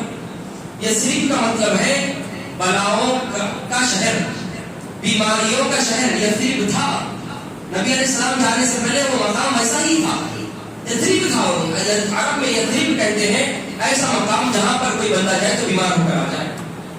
تو مکے والے یہ سمجھتے تھے کہ یہ مسلمان یثرب کو گئے ہیں، کمزور ہو گئے ہوں گے بیمار سے، جو ہے ان کی قوت ختم ہو گئی ہوگی، ایک دم کمزور لاحق لاغر ہو گئے ہوں گے، ایسا سمجھتے تھے. تو حضور علیہ السلام نے کہا کہ وہ پہلے یثرب تھا. تاریخ میں آتا ہے کہ پہلے وہ یثرب تھا، جیسے ہی نبی نے وہاں قدم رکھا وہ مدینہ بن گیا، وہ شفا کا شہر بن گیا، وہ برکتوں والا شہر بن گیا، وہ رحمتوں والا شہر بن گیا. اور وہاں پر جنت البقیع میں دفن ہونے والا شخص فرمایا کہ سب سے پہلے قیامت جنت البقیع کے مسلمانوں کی فرماؤں گا، اور قیامت میں سب سے پہلے اپنے قبروں سے جو مسلمان اٹھیں گے وہ جنت البقیع کے مسلمان اٹھیں. یہ مقام فرمایا کہ مسجد نبوی میں ایک نماز پڑھنا 1 لاکھ نماز کے برابر ہے. فرمایا کہاں پر؟ پہلے نبی مکے میں تھے تو مکے میں نماز پڑھنا 1 لاکھ کا ثواب، مدینے میں اب آ گئے تو مدینے میں بھی نماز پڑھنا 1 لاکھ کا ثواب. تو بتایا کہ پہلے یثرب تھا اب مدینہ بن گیا. تو نبی علیہ السلام نے کہا کہ مونڈوں کو دکھا کر، کندھوں کو دکھا کر پہلوان کی طرح 3 چکر رمل کرنا ہے، طواف کرنا ہے. پھر صحابہ کرام رضوان اللہ علیہم حضور کے قول کے مطابق مونڈوں کو دکھا کر شروع رمل کیا کرتے تھے. عرب دیکھ کر پریشان کہ ہم تو سمجھتے تھے کمزور ہو گئے، یہ تو اور زیادہ مضبوط اور زیادہ طاقتور ہو گئے مدینے یثرب کو جا کر. کہا تو یثرب تھا اب مدینہ ہے. تو محترم سامنے کرام طواف کے بعد پھر مقام ابراہیم پر 2 رکعت نفل ادا کی جاتی ہے. اس کے بعد آب زمزم کی طرف حلق وغیرہ کیا جاتا ہے، زمزم کیا جاتا ہے. زمزم کے مقام پر ٹھہر کر نبی علیہ السلام کے ساتھ 1.25 لاکھ صحابہ تھے. فتح مکہ کے وقت 1.25 لاکھ صحابہ تھے. بس معلوم پڑا کہ حضور مکے کو فتح کیے جا رہے ہیں. پورے دیگر اطراف مکہ میں جتنے صحابہ تھے مسلمان سب جمع ہو گئے. ایک 1.25 لاکھ صحابہ نبی علیہ السلام کے ساتھ، اور حضور پاک علیہ السلام طواف کر رہے ہیں، ساتھ میں صحابہ طواف کر رہے ہیں، صفا مروہ کی سعی کر رہے ہیں، صحابہ بھی صفا مروہ کی سعی کر رہے ہیں. زمزم کے مقام پر آئے نبی علیہ السلام، صحابہ رسول نے زمزم کا کٹورا دیا علیہ السلام کے ہاتھ میں. نبی علیہ السلام آدھا پانی پیے زمزم کا ٹھہر کر. سنت ہے زمزم کا پانی ٹھہر کر پینا، وہ بھی کیوں ہے میں آپ کو بتاتا ہوں. زمزم کا پانی آدھا پیے. 1.25 لاکھ صحابہ دیکھ رہے ہیں کہ حضور اپنا جھوٹا مبارک اس کو دیں گے. حضور کے لب سے لگا ہوا پانی بھی ملنا، فرمایا کہ ہماری شفاعت کے لیے، ہماری بخشش کے لیے ہی کافی ہے. نبی علیہ السلام کے لب سے لگا ہوا پانی پینا. دیکھ رہے ہیں صحابہ کہ حضور کس کو اپنا بچا ہوا مطلوب کا عطا فرمائیں گے. نبی علیہ السلام دیکھے دائیں بائیں دیکھے، کسی کو پانی نہیں دیا. صحابہ تاب میں آگے بڑھ رہے کہ حضور ہمیں پانی دے دیں. نبی علیہ السلام نے احسان فرما دیا. کیا احسان فرمایا معلوم؟ پانی پیا، اور جب جو پانی بچ گیا وہ پانی کو نبی علیہ السلام زمزم کی کنویں میں ڈال دیا. فرمایا کہ قیامت تک میری امت جو زمزم پیے گا وہ زمزم ہی نہیں، نبی علیہ السلام کے مبارک سے لگا ہوا لعاب دہن کا جھوٹا بھی پیے گا. حضور نے احسان فرما دیا امت پر. تاریخ کے الفاظ ہے، حدیث میں مفہوم ہے کہ حضور نے بچا ہوا زمزم کے کنویں میں ڈال دیا تاکہ امت کو نبی علیہ السلام کا بچا ہوا پانی قیامت تک ہر کوئی پیتا رہے گا. یہ فضیلت ملی. گھونٹا پیا جاتا ہے تو کہا کہ ٹھہر کر پیا جاتا ہے، تو وہ زمزم بھی ہے، نبی علیہ السلام کے لبوں سے لگا ہوا پانی بھی ہے۔ اور آپ کو معلوم ہے کہ ابراہیم علیہ السلام کے دور میں اسماعیل علیہ السلام کے قدموں سے نکلا تھا زمزم، چند سالوں کے بعد بند ہو گیا تھا، کنواں غائب ہو گیا، کئی عرصے تک زمزم نہیں تھا۔ تاریخ دمشقی میں آتا ہے کہ نبی علیہ السلام عام الفیل جس سال پیدا ہوئے، اس سال جس سال نبی علیہ السلام پیدا ہوئے، اس سال ان کے دادا حضرت عبد المطلب کے خواب میں اللہ نے کہا کہ اسماعیل کے قدم سے جو زمزم کا پانی پھوٹا تھا وہ اس مقام پر ہے۔ خواب میں نے دیکھا، جب جا کر اس مقام پر کھدائی کی تو وہاں سے پھر زمزم کا پانی برآمد ہوا۔ کس کے صدقے میں زمزم ملا؟ نبی علیہ السلام کی ولادت کے صدقے میں زمزم ملا۔ آج جو زمزم پیتے ہو نبی کی میلاد کا صدقہ دیا، نبی کی میلاد کا، میلاد النبی کا صدقہ ہے کہ آج زمزم کا پانی ہم پی رہے ہیں، اس میں زمزم بھی ہے، نبی علیہ السلام کا بچا ہوا پانی بھی ہے۔ تو دیکھو عزیزان کرام، اس لیے فرمایا کہ زمزم میں اللہ نے شفا رکھی ہے۔ تو شفا کہاں سے آئی؟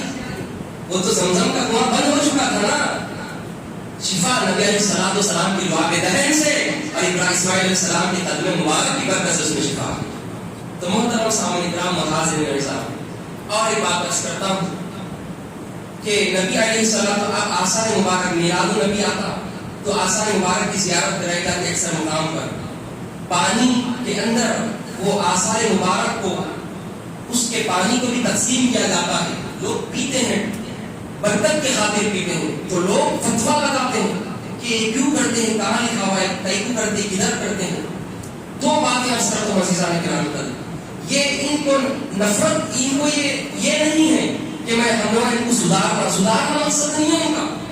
سدھار تو بگڑے ہو جاتا ہے، جو بگڑا ہوا ہے اس کو سدھارا جاتا ہے، حرام کام کر رہا، کوئی زنا کر رہا اس کو سدھارا جاتا ہے، انہیں بگڑا ہوا ہے، کوئی چوری کر رہا اس کو سدھارا جاتا ہے، انہیں بگڑا ہوا ہے، کوئی غیبت کر رہا، جھوٹ بول رہا اس کو سدھارا جاتا ہے، انہیں بگڑا ہوا ہے۔ نہیں، ان کا مقصد ہے کہ ان کو نبی علیہ السلام کی محبت سے بس دور کرنا ہے۔ ہماری زبان پر جو ہے نا کہ نبی ہماری طرح یہی بات ان کی زبان پر لانا ہے، ان کا مقصد یہ ہے۔ تو محترم سامعین کرام، میں آپ کو بتاتا ہوں حضرت یوسف علیہ السلام کا واقعہ، جو پوچھتے ہیں زمزم کے آثار کا پانی کیوں پیتے ہیں، یہ شفا کی خاطر، برکت کی خاطر کیوں پیتے ہیں، تو ان کو چاہیے کہ قرآن کا بتاؤ اور مطالعہ کریں۔ دیکھو بھائی، دین کی بات کرنے والا انہیں دین کی تعلیم حاصل کرا ہوا ہے نا؟ نہیں۔ اب دیکھو یہ فون ہے، آپ بنائیں، آپ اس سے ماہر ہے، ریپیئر ہے، آپ ریپیئرنگ کرتے ہیں، آپ ریپیئرر ہے، اس کی ریپیئرنگ کرتے ہیں، کچھ خراب ہوا تو میں آگے بولوں گا بھائی میرا فون خراب ہے بنا دو، نہیں تو آپ بولیں گے ہاں دیکھتا ہوں کیا خراب ہے، کھول کے دیکھے تو معلوم پڑتا ہاں فلاں چیز کی خرابی پر۔ اگر میں لے کے آ کے جو ہے ایک آٹو والے صاحب کو بولا بھائی میرا فون آئی فون ذرا خراب ہو گیا، ذرا بنا کے دے دو، ایسا اوپر سے نیچے میں کو دیکھی نہیں عقل ہے آپ کو؟ میں موبائل والا دکھاؤں تمہارے کو، میں موبائل ریپیئر والا دکھاؤں، موبائل کی دکان میں لے کے جا کے بولا موبائل بنا کے دو، نہیں میں موبائل بنانے آتا تو میری موبائل کی شاپ رہتی تھی نا، میں آٹو کے چلاتا تھا جی، ایسا بولیں گا نہیں۔ اب دین کی بات کرنے والا اتنے دین کی یہ کہاں لکھا ہوا ہے، وہ کہاں لکھا ہوا ہے، لکھا ہوا ہے پوچھنے والا پہلے سے وہ لکھا ہوا پڑھا رہنا انہیں، نہیں آگے ایک عام انسان کو پوچھ رہے ہیں۔ اب جو ہے ایک صاحب ہے کرانہ اسٹور چلاتے ہوں، آگے ان کو پوچھ لے رہا ہوں بھائی تم آثار کا پانی پیتے نا، کہاں ہے حدیث میں لکھا ہوا، کون سے صحابی یہ بتاؤ۔ اب انہوں اچھے تھے، اپنا بیان سنے رہے تھے، انہوں بولے اگر میرے کو پورا بخاری حدیث کتاب پڑھ کے رہتا تو کرانہ اسٹور چھوڑ کرتا تھا، سنڈے میں یہاں بیان دیتا نہیں، تو میرے کو پڑھا لکھا نہیں بھائی، منصاف سے پوچھو جو منصاف آتے بیان کریں گے ان سے پوچھو آپ۔ تو محترم سامنے اکرام، سورہ یوسف میں 13ویں پارے میں حضرت یوسف علیہ السلام کے بھائی جو ان کو کنویں میں ڈھکل دیے تھے وہ آئے، دیکھا کہ یوسف علیہ السلام تو بادشاہ بن چکے ہیں، اپنے والد کی خبر لی کہ بتاؤ میرے والد نبی یعقوب علیہ السلام کیسے ہیں، کہا کہ وہ تمہاری آنکھ میں رو رو کر ان کی آنکھیں چلے گئی، آنکھ کی روشنی ختم ہو گئی، تمہاری محبت میں اتنا انہوں نے آنسو بہایا ہے۔ یوسف کہا کہ ٹھیک ہے، یہ جو میرا جبہ ہے پیران مبارک، میرے والد مجھ کو تمہارے ساتھ جب بھیجے تھے بکری چرانے کے لیے، تم لوگوں نے مجھے کنویں میں ڈھکل دیا تھا، یہ جبہ نبوت ہے، آدم علیہ السلام سے چلا ہوا آ رہا ہے، جنت سے زیب وطن کر کر وہ آئے تھے، یہ انبیاء کی وراثت ہے، یعقوب علیہ السلام نے مجھے عطا فرمایا، ان کو اسحاق علیہ السلام نے عطا کیا، ان کو حضرت ابراہیم علیہ السلام نے عطا کیا. یہ جبہ وہاں سے آ رہا ہے، کہا کہ یہ جبہ لے کر جاؤ. یوسف علیہ السلام نے کہا کہ یہ جبہ نبوت، یہ میرا جبہ نہیں کہا کہ جبہ نبوت ہے، یہ صحابہ انبیاء کا جبہ ہے، نبیوں کے جسموں کو لگا ہے یہ جبہ. حالانکہ جبہ جسم کے اندر سے پیدا نہیں ہوتا، یہ جبے کو صرف جسم کے اوپر ڈھالا جاتا ہے، پہنا جاتا ہے. کہا کہ جبہ لے کر جاؤ. اور میرے والد نبی یعقوب ہے، وہ نبی ہے، ہاتھ اٹھا دے تو اللہ ان کے ہاتھ کو واپس نہیں بھیجتا، دعا کرتے تو دعا اللہ ان کی خالی نہیں لوٹاتا. فرمایا کہ دیکھو جاؤ میرا جبہ نبوت کو لے کر میرے والد نبی یعقوب علیہ السلام کی آنکھوں پر رکھ دینا. علی وجہ ابی یأتی بصیرا، قرآن نے فرمایا کہ میرے والد کے آنکھوں پر رکھنا. جیسے ہی جبہ نبوت آنکھوں پر رکھ کر ہٹایا گیا تو اللہ نے جبے کی برکت سے آنکھ کی روشنی عطا فرمائی. 13ویں پارے میں ذکر ہے اس کا. تو بتاؤ کہ آنکھوں کی روشنی دینے والا اللہ ہے یا جبہ ہے؟ بتاؤ. کیا یوسف علیہ السلام کو نہیں معلوم تھا کہ بصارت دینے والی ذات تو اللہ کی ہے؟ اس کا تعلق جبے سے نہیں ہے. وہ تو یوسف نبی تھے، ہاتھ اٹھاتے تو اللہ ان کے والد کی آنکھوں کی روشنی کو لوٹا دیتا. مگر جبے کی وجہ سے برکت دلا کر آنکھوں کی روشنی کی دعا مانگنا، یہ کیا بتا رہا ہے؟ فرمایا کہ نبی کے جسم کو جو چیز لگ جاتی ہے وہ برکت کا باعث بن جاتی ہے. جب جبہ یوسف میں کمال ہے کہ ایک جبے کی برکت سے نبی یعقوب علیہ السلام کی آنکھوں کی روشنی مل سکتی ہے، شفا مل سکتی ہے، تو پورے نبیوں کے سردار کے منہ مبارک سے گنہگار امت کو شفا کیوں نہیں مل سکتی؟ ایک نبی کے جبے سے، بیٹے کے جبے سے والد کو شفا مل سکتی ہے، تو رحمت للعالمین کے منہ مبارک سے امت کو شفا کیوں نہیں مل سکتی؟ برکت کیوں نہیں مل سکتی؟ حضرت عائشہ صدیقہ رضی اللہ تعالیٰ عنہ روایت فرماتی ہیں، مدینے میں ایک وبا آئی. وبا جیسا کورونا کی وبا آئی تھی، ایسی وبا آ گئی. اور اس وبا میں کئی لوگ بیمار ہو کر مرنے کے قریب تھے، مرنے کے. فرمایا کہ میرے پاس نبی کریم صلی اللہ علیہ وسلم کا پیراہن مبارک رکھا ہوا تھا. ام المؤمنین عائشہ صدیقہ رضی اللہ عنہا روایت فرماتی ہیں، رکھا ہوا تھا. لوگ آئے کہ کہا کہ اے ام المؤمنین، اے زوجہ النبی صلی اللہ علیہ وسلم، ہم بیمار ہیں، ہمارے لیے کچھ آپ دعا فرمائیے، کچھ کریے. تو کہا کہ ٹھیک ہے، سب ٹھہر جاؤ. حضرت عائشہ صدیقہ رضی اللہ تعالیٰ عنہا گھر میں جا کر نبی پاک علیہ السلام کا جبہ مبارک باہر لے کر لائی. اس کے بعد ایک برتن میں کہا کہ پانی بھرو، پانی بھرے اور اس جبہ نبی صلی اللہ علیہ وسلم کو حضرت عائشہ نے پانی میں ڈبویا. ڈبو کر نکال کر کہا کہ پورے مدینے والوں کو یہ پانی پلا دو. تو محترم سامنے کرام، حضرت عائشہ صدیقہ جو نبی علیہ السلام کی زوجہ محترمہ ہے، عورتوں میں سب سے زیادہ حدیث بیان کرنے والی اور علم میں اعلیٰ درجہ رکھنے والی حضرت ام المؤمنین عائشہ صدیقہ رضی اللہ تعالیٰ عنہا کو کیا نہیں معلوم تھا کہ شفا دینے والی ذات تو اللہ کے جبے میں کیا رکھا ہوا ہے؟ کیا ان کو نہیں معلوم تھا اللہ کی ذات شفا دینے والی ہے منہ مبارک میں کیا رکھا ہوا ہے؟ نہیں معلوم تھا. آپ ہی کو معلوم ہے، آپ ہی زیادہ دین پڑھے ہوئے ہیں، وہ تو دین تو حضور کے قدموں میں بیٹھ کر سیکھا نا. کیا ان کو نہیں معلوم تھا؟ تو محترم سامنے کرام و حاضر نظام الغرض، پھر ایک میدان بدر میں ایک صحابی رسول کی آنکھ نکل جاتی ہے، ایک پرچھی پھینک کر ایک لگ کر آنکھ نکل جاتی ہے، اور وہ آنکھ کو لے کر نبی علیہ السلام کی بات میں حاضر ہوتی ہے، یا رسول اللہ آنکھ نکلی ہے، جنگ کیسا کروں گا، اللہ کو راضی کیسا کروں گا؟ نبی علیہ السلام آنکھ کو لیتے حلوا میں دہن لگاتے ہیں اور آنکھ کو اپنے مقام پر ٹھیکا لیتے ہیں. پر بتاؤ یہ شفا کہاں سے، یہ برکت معجزہ کہاں سے آیا؟ محترم سامنے کرام پھر کہتے ہیں کہ نبی علیہ السلام کو علم غیب نہیں ہے. اللہ نے قرآن مجید میں فرمایا وَعَلَّمَكَ مَا لَمْ تَكُنْ تَعْلَمُ، یا رسول اللہ آپ جو نہیں جانتے ہم اپنے آپ کو ہر چیز بتلائیں. بھئی غیب سے جاننے کا مطلب ہرگز یہ نہیں ہوتا، اہل سنت پر جماعت یہ نہیں ہوتی غیب سے جانتے یعنی اللہ جیسا ہر چیز جانتا، حضور ایسا جانتے، نعوذ باللہ ایسا نہیں بول سکتے. شرک بھی اللہ کے علم سے نبی علیہ السلام کا علم کمپیئر نہیں کر سکتے. ہم یہ کہتے ہیں کہ قرآن میں اللہ نے فرمایا علمک ما لم تکن تعلم،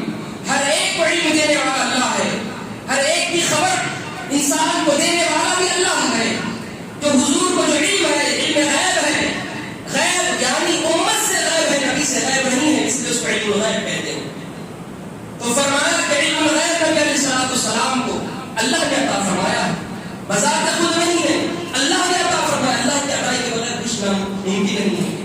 اس اعتبار سے علم غیب ہے نہیں ہے ورنہ غلط ہے۔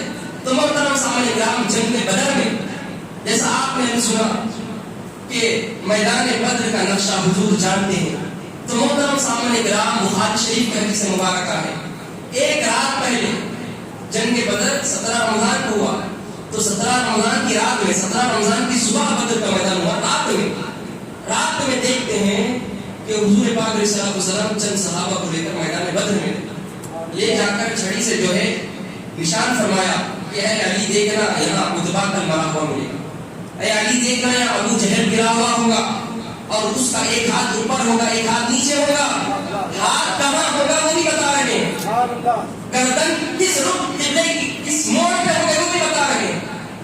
فرمایا کہ یہاں پر شیبہ گرا ہوا ہوگا، یہاں ولید گرا ہوگا، تمام کی خبر دی۔ پھر فرماتے ہیں کہ ہم میدان بدر کے بعد دیکھتے ہیں 70 کفار کو قتل کیا گیا، 70 کفار کو قیدی بنایا گیا، باقی لوگ بھاگ گئے ڈر کر۔ اس کے بعد دیکھتے ہیں کہ کون کہاں پر مرا ہوا ہے۔ صحابہ عرض کرتے ہیں، بخاری شریف کا مفہوم ہے کہ ہم دیکھتے ہیں کہ علیہ السلام جہاں پر نشان ڈالے تھے اسی مقام پر ایک بار نہ آگے تھا نہ پیچھے تھا، اللہ رب العزت بدی و کافروں کو جہنم واصل فرما۔ بتاؤ کہ علم غیب مصطفیٰ نہیں ہے؟ کون بتاتا؟ جی مرنے سے پہلے کوئی بتاتا کہ تم یہاں مرے ہوئے نہیں ہیں، اگر تم مرے بھی تو تم وہاں سے تو گھسیٹ کے لاکے ڈالنا پڑتا۔ دیکھو میں نے بولا تھا نہیں یہاں مریں گے تو دیکھو یہیں چھیں گے، تو ایسا کچھ نہیں ہوا میدان بدر میں کہ وہ مرنے کے بعد حضور بتائے تھے یہاں مرے گا ابو جہل، صحابہ اٹھا کے ابو جہل میں لائے، ایسا نہیں ہے، بلکہ وہیں پر مرا جہاں حضور نے بتلایا۔ بتاؤ کہ علم غیب مصطفیٰ نہیں ہے؟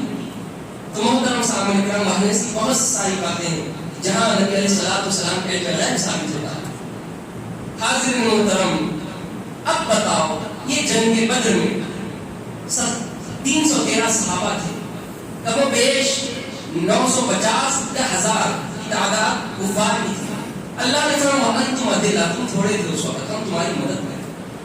محترم سامعین کرام، اتنے تھوڑے صحابہ، اتنے کفار، حالانکہ یہاں ہتھیار بھی نہیں ہے، گھوڑے بھی نہیں ہے، سواری بھی نہیں ہے، نہ جنگ کی لباس کچھ نہیں، پھر بھی جنگ ہو رہی ہے، صحابہ جیت رہے ہیں۔ کیوں؟ فرمایا کہ وہ صحابہ تھوڑے تھے مگر اس دل نہیں تھے، ان کے دلوں میں اللہ کا خوف تھا، ان کے دل میں نبی علیہ السلام کی محبت تھی، اسلام کی محبت تھی ان کے دلوں میں۔ وہ تھوڑے بھی تھے تو اللہ نے انہیں کامیابی عطا فرمائی۔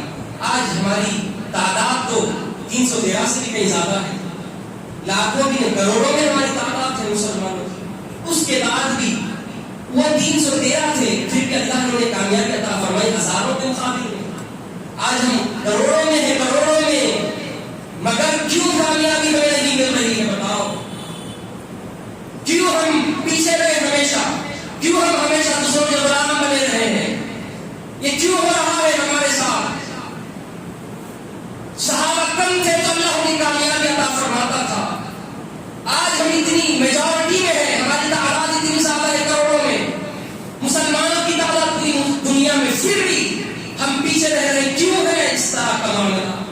فرمایا کہ صحابہ کے دل میں جو ایمان تھا، جو اللہ کا خوف تھا، وہ آج کے مسلمان کے دل میں نہیں۔ آج ایک مسلمان دوسرے مسلمان کے پیر کھینچنے میں تلا ہوا ہے، ایک ترقی کر رہا ہے تو ایک دوسرے کو نہیں دیکھا جا رہا، بس یہ آگے بڑھ رہا ہے تو کیوں بڑھ رہا ہے؟ پیر پکڑ کے پیچھے سے کسی، یہ ترقی کر رہا ہے تو اس کی ترقی میں رکاوٹ ڈالو، یہ اچھا کام کر رہے ہیں تو ان کے اندر پھوٹ ڈالو۔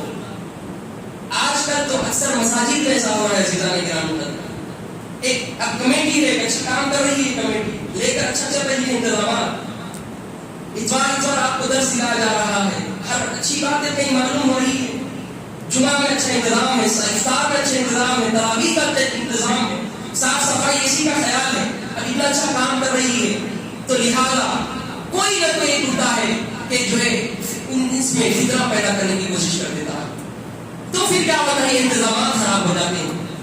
کل ہم سوشل میڈیا پر دیکھیں ایک ہی واقعہ ہے، امیر پیٹ کا ہے واقعہ، امبر پیٹ کا واقعہ ہے، امبر پیٹ کے واقعے اس میں جو ہے موزن صاحب کو بلا کر دھمکی دی گئی ہے مارنے کی وغیرہ. لہٰذا کس وجہ سے یہ ہوا, یہ کیوں ہو رہا ہے؟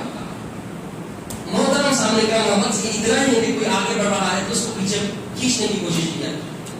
اب حالانکہ اتنی چھوٹی بات کو سوشل میڈیا پر آ کر بیان کرنے کی کوئی بڑی ضرورت نہیں تھی. وہ اس کے پیچھے ایک سازش ہو سکتی ہے. وہ سازش کر سکتی ہے کہ دیکھو وہ کمیٹی ہے, اب ہماری کمیٹی بننا ہے, میں صدر بننا ہوں, میرے کو آگے بڑھاؤ.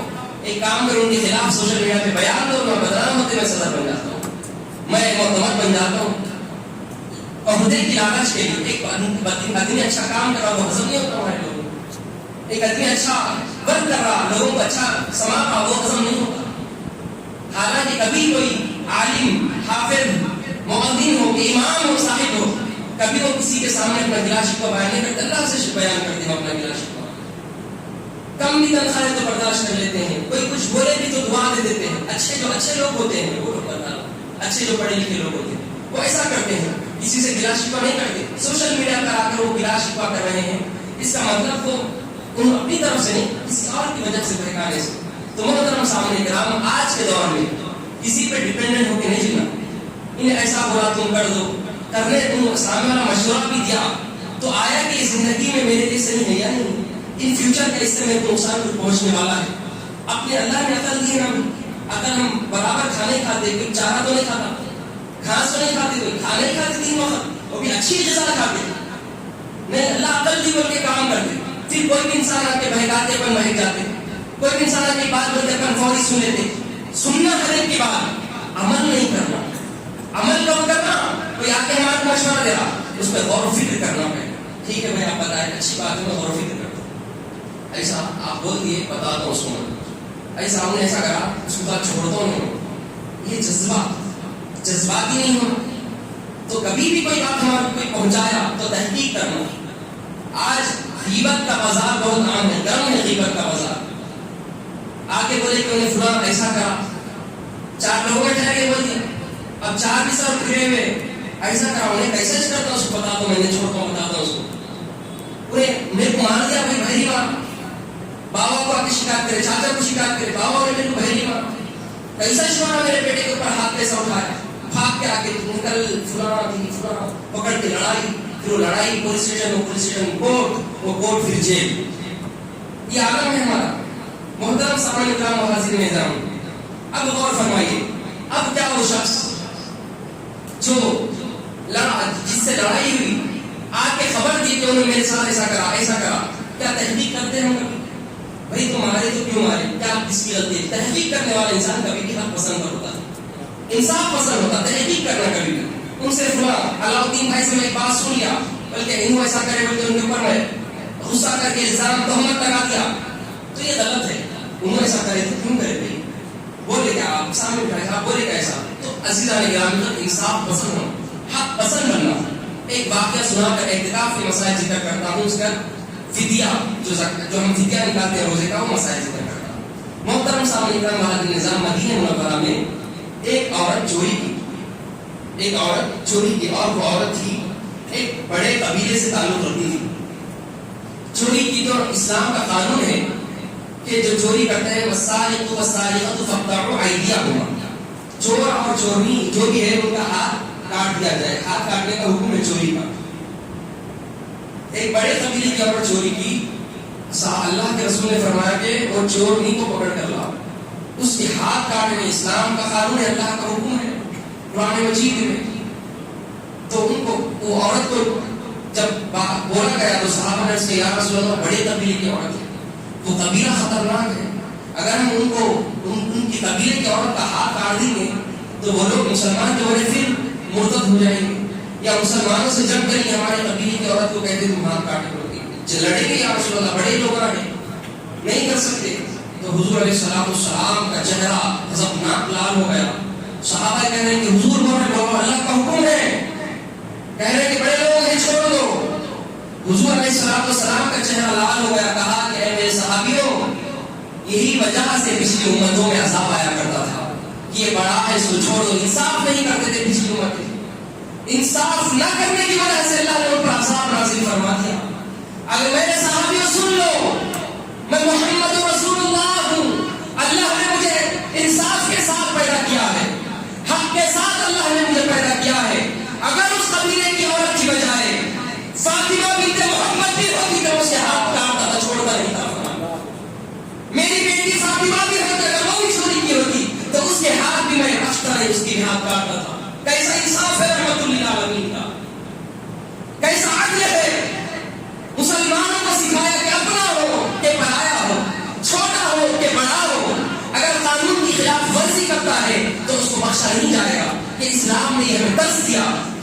یہی درد سے منہ موڑے پھیری ہوئی کہ فلاں بڑا ہے تو فلاں بڑا تو معاف، چھوٹا ہے تو اس کی پکڑ ہو رہی ہے.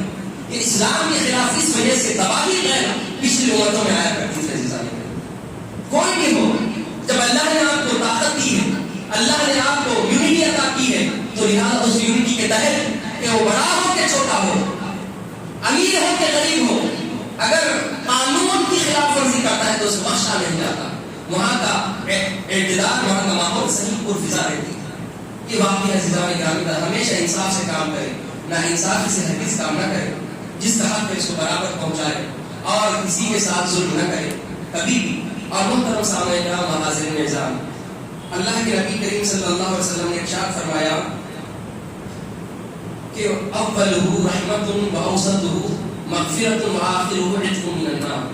فرمایا کہ رمضان کا پہلا عشرہ رحمتوں کا عشرہ، رمضان کا درمیانی عشرہ مغفرت کا عشرہ، اور رمضان کا آخری عشرہ جہنم سے آزادی کا عشرہ.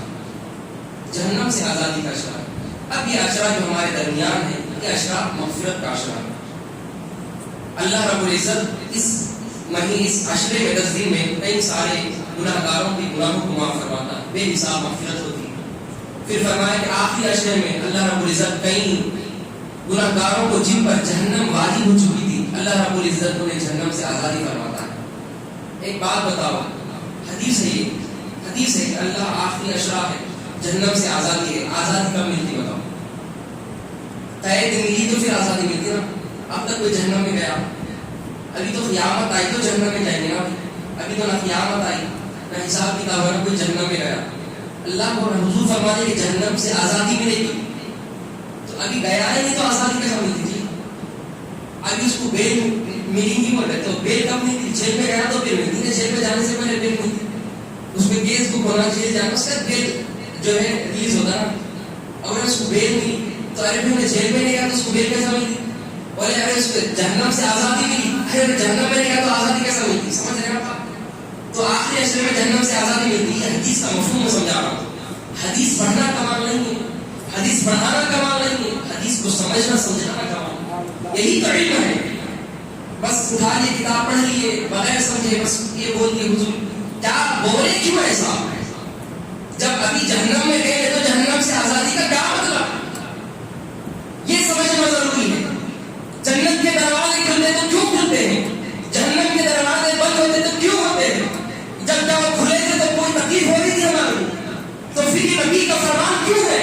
یہ تحقیق میں جانا، یہ کیوں اور کیا علمی گفتگو میں بحث کرنا، یہی تو علم ہے.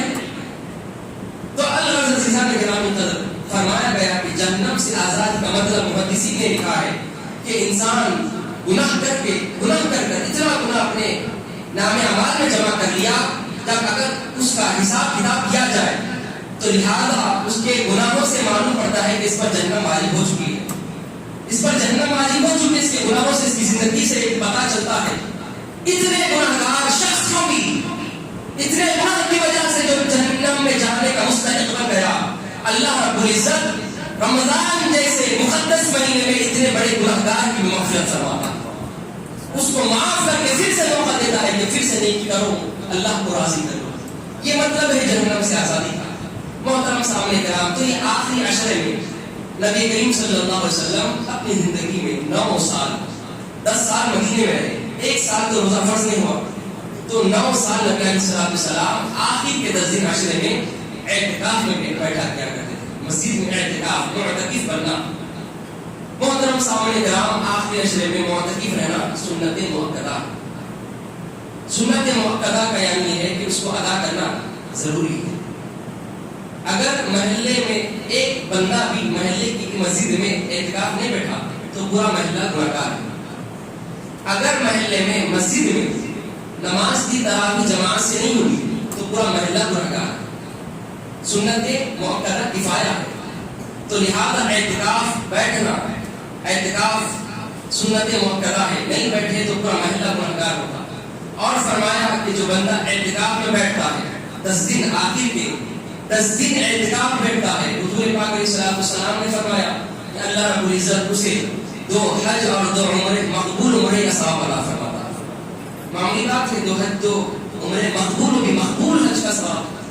قبول ہونے والا جو حج ہوتا ہے اس کو مقبول حج بولتے ہیں. اتنے لوگ حج کر کے آتے گارنٹی دے سکتے ہیں حج قبول ہوا بول کے. فرمایا کہ جو بندہ بیٹھتا ہے اعتکاف میں اللہ رب العزت 2 حج اور 2 عمرے کا ثواب اسے عطا فرماتا ہے.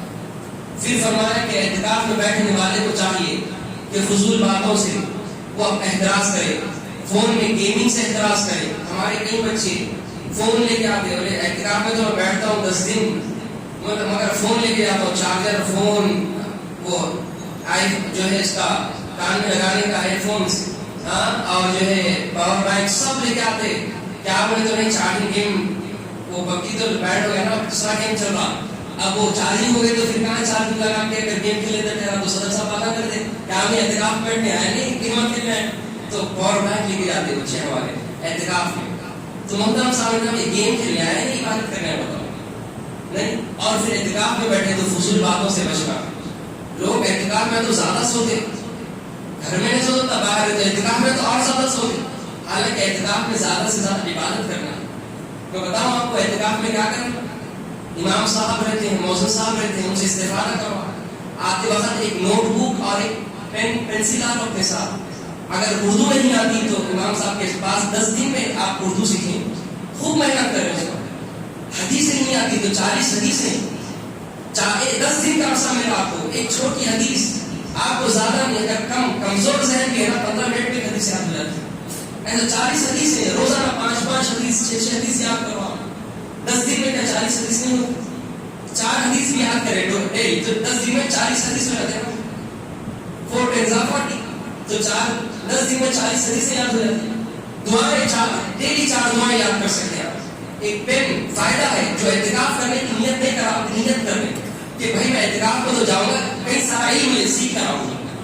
اردو پڑھنے نہیں آتا تو اردو پڑھنا تو ذرا سیرت کی کتاب پڑھ سکتا ہوں, حدیث کی کتاب پڑھ سکتا ہوں. بہت جہالت بہت ہو گئی, ابھی ذرا سیکھ لیتا ہوں.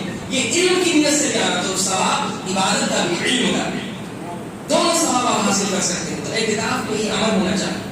پھر فرمایا کہ اگر کوئی بندہ اعتکاف سنت اعتکاف میں بیٹھا ہوا ہے تو زیادہ دیر وہ باہر نہ جائے, مسجد کے باہر زیادہ نہ رہے, صحن میں, حمام میں, بس ضرورت کے وقت جائے, ضرورت سے فارغ ہو کر آ جائے. یہ ہے طریقہ. تو لہٰذا اگر کوئی بیٹھ رہا ہے تو بتا دیں, ان کو پیغام پہنچائے کہ کاپی ایک پین لائے آتے وقت امام صاحب سے, مؤذن صاحب سے, جو بھی علم والے لوگوں سے فائدہ حاصل کریں کہ مجھے 40 حدیثیں یاد کرنی ہے, 40 دعائیں یاد کرنی ہے, مجھے اردو لینگویج میں آتی ہے, اردو سیکھنا ہے. تو دیکھو تمہارا وقت گیم میں نہیں جائے گا, پھر تمہارا وقت سونے میں نہیں, دل میں شوق پیدا ہوگا علم حاصل کرنا. یہ ہے محترم صاحب نے کہا. اپنی آخری بات مسائل اکثر پر بات ختم کرنا چاہوں گا. جو لوگوں پر روزہ فرض نہیں, جو لوگوں پر روزہ معاف ہے, ایک ہے شیخ فانی.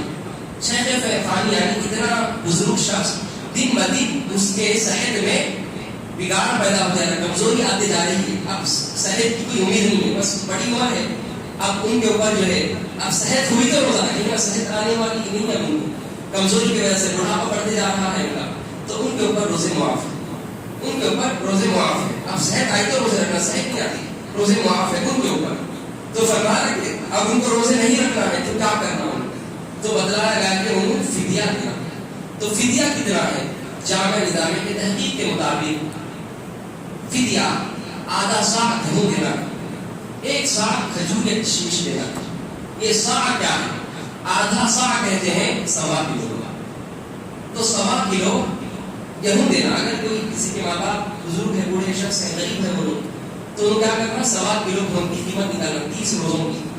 30 روزوں کی ڈیلی 1.25 کلو رہتے, 40 روپے کلو سے بھی گیہوں کھا رہے تو 50 روپے ہوتے ایک روزے کی. اگر 100 روپے کلو والا گیہوں کھا رہے تو 125 روپے ہوتے 1.25 کلو ہے نا.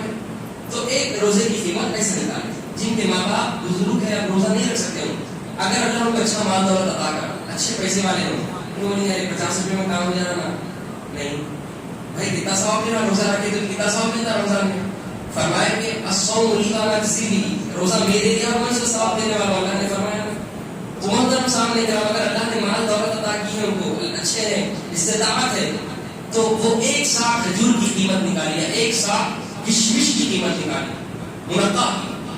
فرمایا کہ 1 صاع 2.5 کلو کا ہوتا ہے, 2.5 کلو کا 1 صاع ہوتا ہے. تو اللہ دولت دیا ہے تو کھجور کھاتے آپ 200 کلو, 300 کلو والا کھجور کھاتے ہیں تو آپ اس کا صدقہ اس کا جو ہے فدیہ نکالیں، یہ ہے فدیہ. پھر روزہ کن کے لیے معاف ہے؟ فرمایا کہ حامل عورت ہے، لہٰذا وضع حمل تک ڈاکٹر نے کہا کہ اگر تم روزہ رکھے تو تمہارا بھی تکلیف ہے، بچے کو بھی تکلیف ہے، تو ایسی صورت میں اس کو چاہیے کہ وضع حمل کے بعد پھر باقی کے حالات کے بعد وہ ان روزوں کی قضا کرے.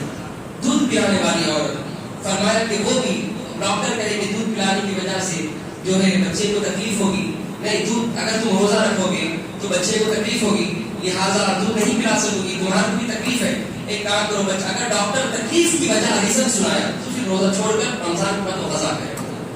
پھر فرمایا کہ مسافرت میں پر بھی روزہ معاف ہے. مسافرت میں یعنی اگر شریعت کے اعتبار سے دیکھا جائے 92 کلومیٹر اپنے گھر سے ہٹ گیا ہو، ارادہ کر کے نکلا 92 کلومیٹر کا کہ میں کچھ سے آگے جب چلنا مجھے لگا اس سے زیادہ 92 سے زیادہ ہے تو میرے کو اتنا دور جانا ہے، ہاں، اور جا کر 1-2 دن میں واپس آ جانا.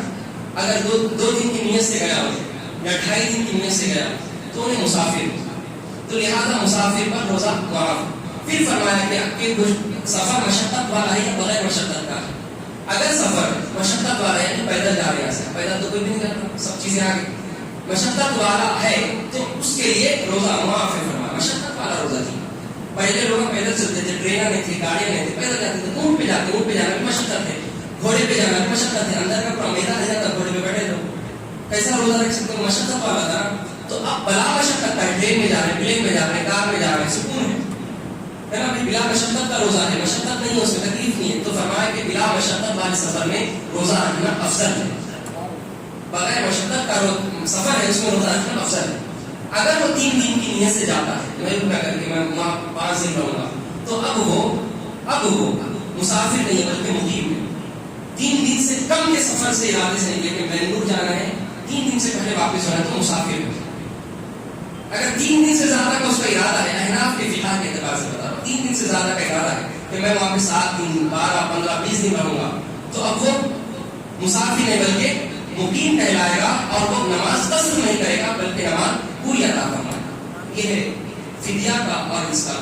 پھر فرمایا مریض پر بھی روزہ معاف.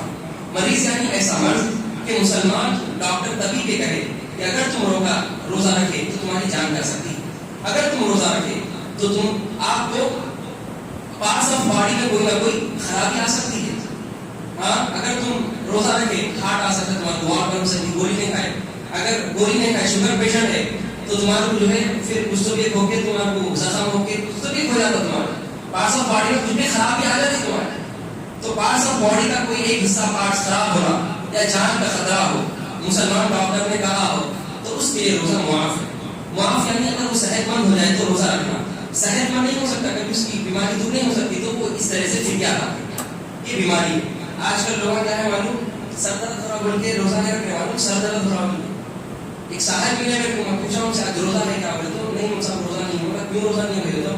تو صبح سے سر میں درد ہو رہا، بس سر میں درد ہو تو مزہ دیا، سر درد ہو تو اب ہے ایک تھوڑا سو کے اٹھے تو سر درد چلے جاتا، 1 گھنٹے کی نیند آتی ہے، سکون ہونا. سر درد بے سکون کی وجہ سے ہوتا، سو کے اٹھے سر کا درد ختم ہونا. میں ایک صاحب کو تم روزہ نہیں کر رہے تو کان میں درد ہو رہا، تو کان میں درد کی وجہ سے مر جاتا انسان، نہیں مرتا نا جی، اب درد تیرا تھوڑی دیر کا درد کم ہو جاتا نہیں. تو ایسے چھوٹے موٹے بیماریاں، بخار آئی، بخار آ کے میرے کو روزہ نہیں رکھے تو ڈاکٹر بولا تو مر جاتے بولا، تو ایسی صورت میں روزہ چھوڑنا ہے. ایسی صورت میں کوئی نقصان ہے، جانی نقصان ہے، تو روزہ چھوڑ کر بعد میں قضا کرنا. بیماری ختم ہونے والی نہیں ہے، وہ ہمیشہ کی ہے، تو اس کے لیے فدیہ ادا کرنا. یہ تو محترم سامعین آج کے مسائل ہے. اگر کسی کو کوئی زکات کے مسائل، گزشتہ بار فدیے کے مسائل، فدیے کے مسائل، یہ روزے کے مسائل، اگر کسی کو کچھ کوشچن ہے تو آپ سوال کر سکتے ہیں. کوئی اگر سوال کرنا چاہے تو ٹھہر کر سوال کر سکتے ہیں.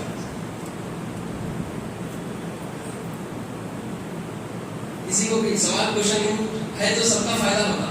اگر کوئی سوال، کوئی بچہ ہو کہ بڑا ہو، بزرگ ہو کہ کوئی بھی، کیوں بولے تو بیٹھ کے بھی سوال کرے، ٹھہرنے شرم آئی تو بیٹھ کے سوال کرے. نہیں، سوال کرنے سے کیا ہوتا ہے؟ حضور پاک علیہ السلام نے فرمایا السؤال صحیح نصف العلم، صحیح سوال کرنا آدھا علم ہے. فرمایا آدھا علم. سوال کرنے سے آپ کی ذہانت معلوم ہوگی، نہیں علم میں اضافہ ہوتا، آپ کی وجہ سے دوسروں کا بھی فائدہ ہوگا.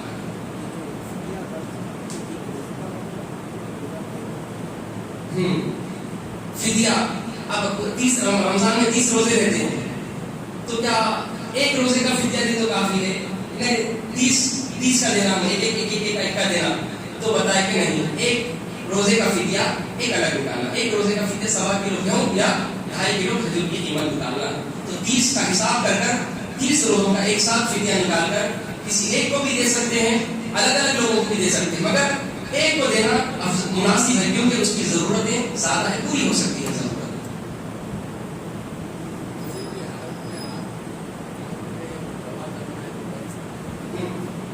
روزے کی حالت میں کیا آنکھ میں دوائی ڈالی جا سکتی ہے؟ فقہ میں بتلایا گیا کہ حالت روزہ میں آنکھ میں دوا ڈالنے سے روزہ ٹوٹتا نہیں، مکروہ نہیں ہوتا، بلکہ بتایا گیا کہ اگر سر پہ زخم ہے یا پیٹ پر زخم ہے، اگر وہاں پہ مرہم لگائے ہم تو وہ دوا کا اثر پیٹ تک پہنچتا، سر پہ زخم ہے، سر پہ کوڑی ہے، پھنسی ہے، پھٹ گیا، وہاں دوا لگائے تو اس کا اثر دماغ تک پہنچتا، اور کان میں اور ناک میں دوا ڈالنے سے بھی روزہ ٹوٹ جاتا ہے، آنکھ میں ڈالنے سے روزہ نہیں ٹوٹتا، خراب نہیں ہوتا۔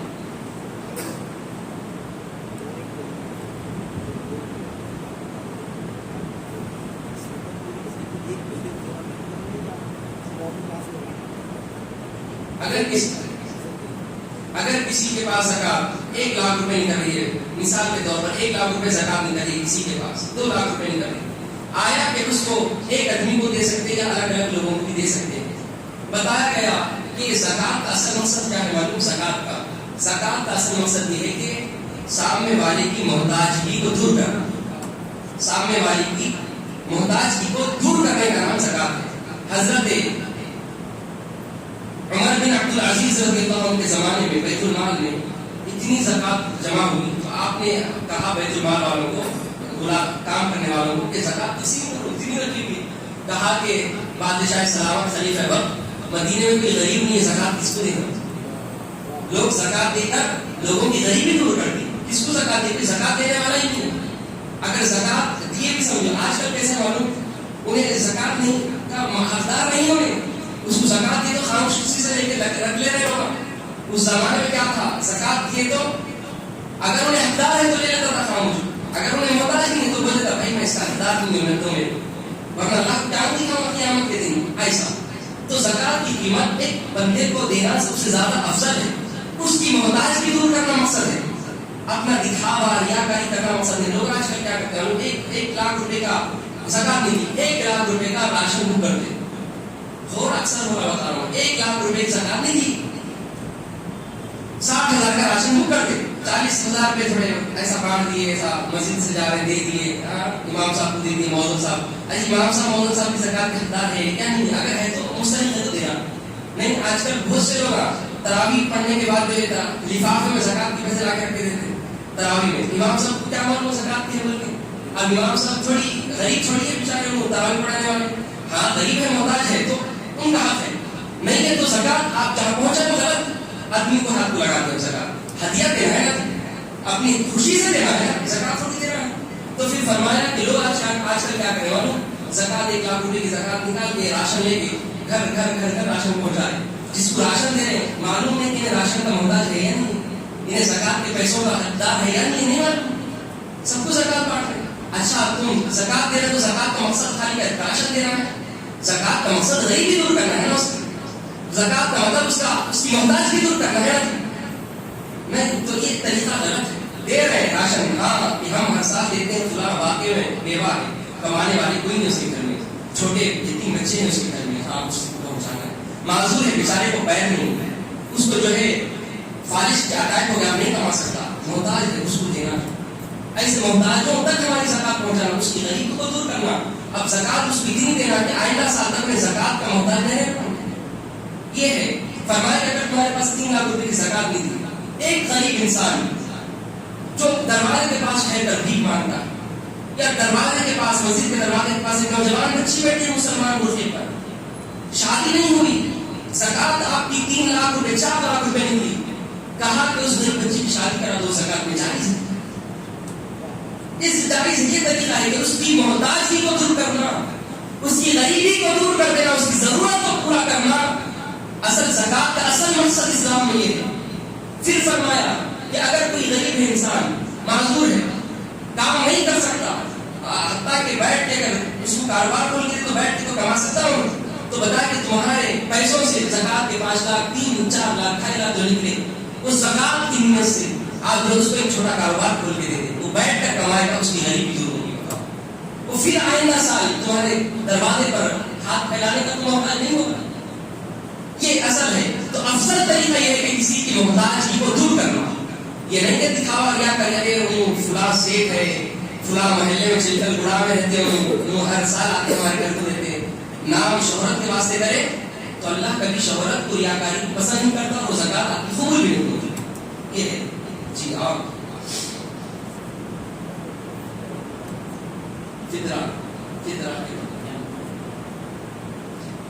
فطرہ کے لیے بتایا گیا. فطرہ جو ہے عید سے پہلے، اب آئندہ اور ایک سنڈے ہم کو ملا ہے، اس کو تفصیل گفتگو کی پھر میں بتا دیتا ہوں. صدقہ فطر واجب ہے. صدقہ فطر ہر اس مالدار پر واجب ہے اگر کسی کے پاس ایک نصاب بھی ہو. ایک نصاب یعنی چاندی کا نصاب. بتایا گیا کہ اگر کسی کے پاس 425 گرام چاندی ہے، اس کی قیمت جو نکل رہی ہے جو ہے 42 تولے، اس کی قیمت جو نکل رہی ہے 30 سے 35 ہزار کے درمیان. اگر ہمارے پاس فی الوقت عید سے ایک دن پہلے تک میرے پاس 35,000 روپے ہے، میرے اوپر فطرہ واجب ہے. صدقہ فطر میرے اوپر واجب ہے.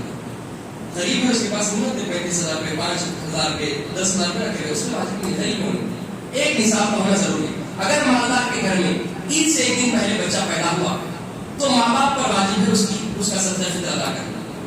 عمر کی قید نہیں ہے صدقہ فطر میں، عمر کی قید نہیں ہے.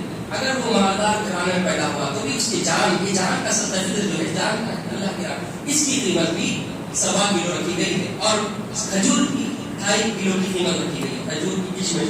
تو ہماری جو استطاعت ہے وہ ادا کرنا، عید کی نماز سے پہلے ادا کرنا صدقہ فطر سنت اور صحیح عمل ہی. عید سے پہلے یا چاند رات جب اس دن ادا کر دینا نافلہ.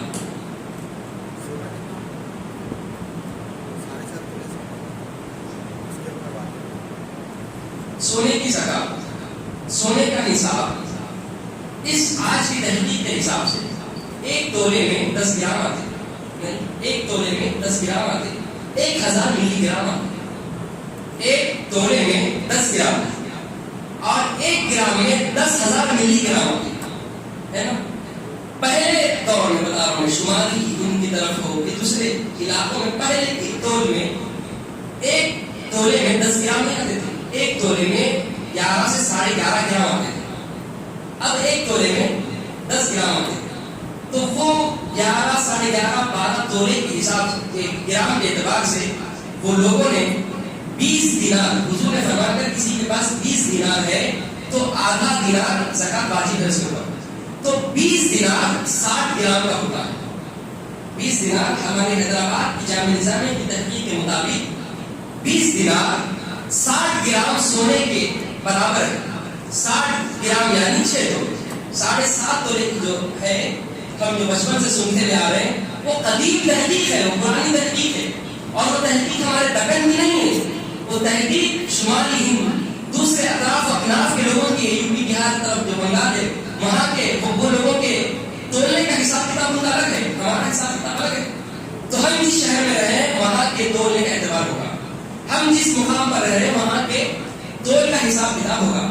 تو ہمارے دکن کے اعتبار سے یہ ہے کہ ممبئی، یہ دکن کا جو علاقہ ہے یہ پورے علاقوں میں جو ہے 60 گرام 20 دینار یعنی 60 گرام. اگر کسی کے پاس 6 تولے سونا ہے تو اس کے بعد اوپر زکات واجب ہے. اس کی قیمت جمع کرے، اس کا 40% 40واں حصہ 2.5% 2.5% نکال کے کتنا ہوگا اس کی قیمت کسی ایک کی محتاجگی کو دور کرنے کے لیے اسے زکات دے اللہ کو راضی کرے. 7.5 تولے نہیں ہے، 6 تولے.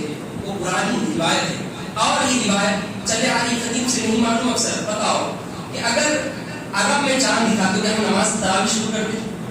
عرب میں چاند دکھا تو کیا ہم عید کرتے نہیں کرتے؟ کیوں؟ ہمارے شہر کا چاند وہاں کو دکھنا. ہندوستان میں جب تک چاند دکھا ہم عید بھی نہیں کرتے، نماز کی تراویح بھی نہیں پڑھتے. نہیں تو جہاں پر رہ رہے ہیں وہاں کا اعتبار ہوگا. ہم وہاں عرب میں چاند دکھے نا ہم عید کر سکتے، کیا روزہ چھوڑ سکتے؟ روزہ نہیں چھوڑ سکتے. ہماری عید کل ہوگی تو ہم جہاں رہ رہے ہیں وہاں کا اعتبار ہوگا، یہاں وہاں کا اعتبار نہیں ہوگا.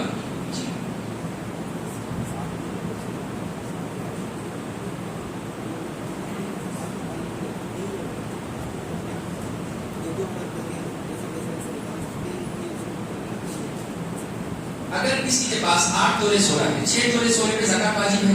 اگر کسی کے پاس 8 تولے سونا ہے، اب یہ 8 تولے سونے کی قیمت دیکھنا کتنی ہوئی، 55,000 کا چلا تو 8 تولے کی قیمت کیا ہوگی، پھر اس کا 40واں حصہ نکالنا.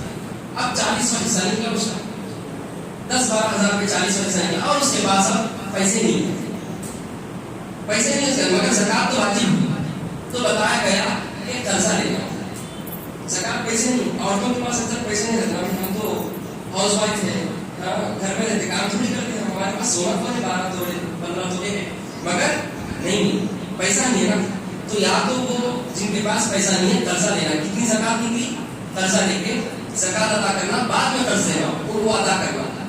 فرمایا کہ قرضہ اگر نہیں لے سکتے، کوئی قرضہ نہیں دیتا، آج کل سود لیتے ہیں بہت سے لوگ، سود تو لینا نہیں حرام ہے، سود سے لینا نہیں حرام ہے، اس سے زکات بھی نہیں ادا ہوتی نہیں. تو کیا کرنا، بتایا کہ زکات اصل مقصد کیا ہے، زکات کے اصل مقصد ہے کہ کسی غریب کی محتاجی کو دور کرنا، دوسرا دل سے مال کی محبت نکل کر اللہ کی محبت آنا. یہ اصل مقصد، زکات کا اصل مقصد دل سے مال کی محبت نکل کر اللہ کی محبت آنا. تو مال کی محبت کب نکلے گی، جب مال سچا ہوگا تو مال کی محبت نکلے گی. دل نہیں بولتا 12-15 لاکھ روپے دینا زکات نکالنا، دل بولتا 1 لاکھ روپے نہیں نکالتے لوگ زکات 15. اگر کسی کے پاس 10 لاکھ روپے سے 1 لاکھ روپے سے نہیں نکالتا، 2 لاکھ میں نکالتا. تو مال کی محبت دل میں بیٹھی ہے اس کی. تو مال کی محبت نکلنا دل سے، غریبوں کی محتاج کی دور ہونا. اسلام نے اس مقصد سے زکات واجب کیا. کہا کہ اس کے پاس اگر مال نہیں ہے، پیسہ نہیں ہے، تو اس کا تھوڑا سونا بیچ کر وہ پیسے لے کر زکات ادا کرنا. اصل پہلا اس کا فرسٹ طریقہ یہ ہے کہ پیسہ نہیں ہے تو تھوڑا سونا بیچ کر زکات ادا کرنا. نہیں سونا نہیں، سیٹ خراب ہو جاتا، سیٹ عورتوں کی بات کرتے ہیں، سیٹ پہلے ایک کان کا رہا دوسرا کان کا کیسا بیچ سکتے، پھر اس کے سیٹ کے ساتھ وہ یہ ہے ناک کا ہے، ہاتھوں کا، دنیا کا رہتا، سیٹ خراب ہوتا نا. سیٹ خراب ہونا تمہارا سیٹ سے محبت ہے، اللہ کی محبت دل میں رکھو. تو اصل مقصد کیا ہے زکات کا، مال کی محبت، سونے کی محبت دل سے نکلنا، اللہ کی محبت دل میں آنا. اصل مقصد یہ ہے زکات کا. تو اپنے اولاد کی ہی تربیت دیا کہ زکات فرض بیٹا نکالنا، مال کی محبت کو دل سے ہٹانا. یہ سونا آج بیچے ہم، اللہ عطا کرا زکات کی برکت سے، پھر ہمارے پاس 2 سیٹ خرید لیں، اللہ عطا کرے گا. تو نہیں بھائی، تو اگر پیسہ نہیں ہے تو تھوڑا سونا بیچ کے جتنا بھی 12,000 پہ زکات ہوئی تو 12,000 کا سونا بیچنا، جتنا بھی گرام ہے 2 گرام 4 گرام 10 گرام بیچ کے زکات ادا کرنا. ٹھیک ہے، اور کچھ یہ آج کے مسائل ہیں. انشاءاللہ تعالیٰ پھر آئندہ جمعہ جو ہے ہماری لیلۃ الجائزہ، آئندہ سنڈے لیلۃ الجائزہ کس کو کہتے ہیں، شب قدر کی فضیلت کیا ہے، شب قدر، پھر اعتکاف کے تھوڑے اور بھی مسائل ہیں، وہ اعتکاف کے مسائل، صدقہ فطر کے بارے میں، عید کے مسائل. آئندہ جو ہمارا آئندہ لاسٹ سنڈے ہوگا، رمضان کا لاسٹ سنڈے ہوگا، اس میں ہم انشاءاللہ گفتگو کریں گے. اللہ رب العزت سے دعا کرتا ہوں کہ اللہ رب العزت سننے سنانے سے زیادہ عمل کی توفیق عطا فرمائے، علم دین حاصل کرنے کی توفیق عطا فرمائے. اللہ شہدائے بدر کے صدقے میں ہمارے گناہوں کو معاف عطا فرمائے. اسمائے بدر کے صدقے میں اللہ رب العزت ہمارے روزوں کو قبول عطا فرمائے. اللہ رب العزت ہمارے رمضان کی عبادتوں کو قبول عطا فرمائے. اللہ رب العزت ہمارے رمضان کے تراویحوں کو، نماز رات کی تہجد کو، اے پاک پروردگار ہماری ہر عبادت کو تو اپنی بارگاہ میں قبول و مقبول عطا فرما. مولا جتنے حضرات افطاری میں سحری میں تیری بارگاہ میں دعائیں کرتے ہیں، ہر ایک کی دعاؤں کو قبول عطا فرما، ہر ایک کی ضرورت کو پورا عطا فرما. اے پاک پروردگارا کس کے گھر میں کیا مجبوری ہے اللہ تو سب بہتر جانتا ہے. پروردگارا ہر ایک کی مجبوری کو دور عطا فرما، ہر ایک کی ضرورت کو پورا عطا فرما. یتیموں، غریبوں، لاچاروں، مسکینوں، بیواؤں کی مدد عطا فرما. اے اللہ جو زکات کی مستحق ہے اللہ ہماری زکات ان تک پہنچنے کی توفیق عطا فرما. اے اللہ جن پر زکات واجب ہے اللہ ان کو ایمانداری کے ساتھ تیری محبت کی خاطر، تیری رضامندی کی خاطر اللہ برابر زکات ادا کرنے کی توفیق عطا فرما. اے اللہ ہماری اس نشست کو، علمی نشست کو اللہ اپنی بارگاہ میں قبول عطا فرما. جتنے بیٹھے مولا ہر ایک کے علم دین میں اضافہ عطا فرما. ہماری اس دعا کو ہمارے پیارے نبی، رحمت والے نبی محمد عربی صلی اللہ علیہ وسلم کے صدقے طفیل میں مولا قبول و مقبول عطا فرما. شہدائے بدر کے صدقے میں ہماری دعاؤں کو قبول عطا فرما. وآخر دعوانا الحمدللہ رب العالمین.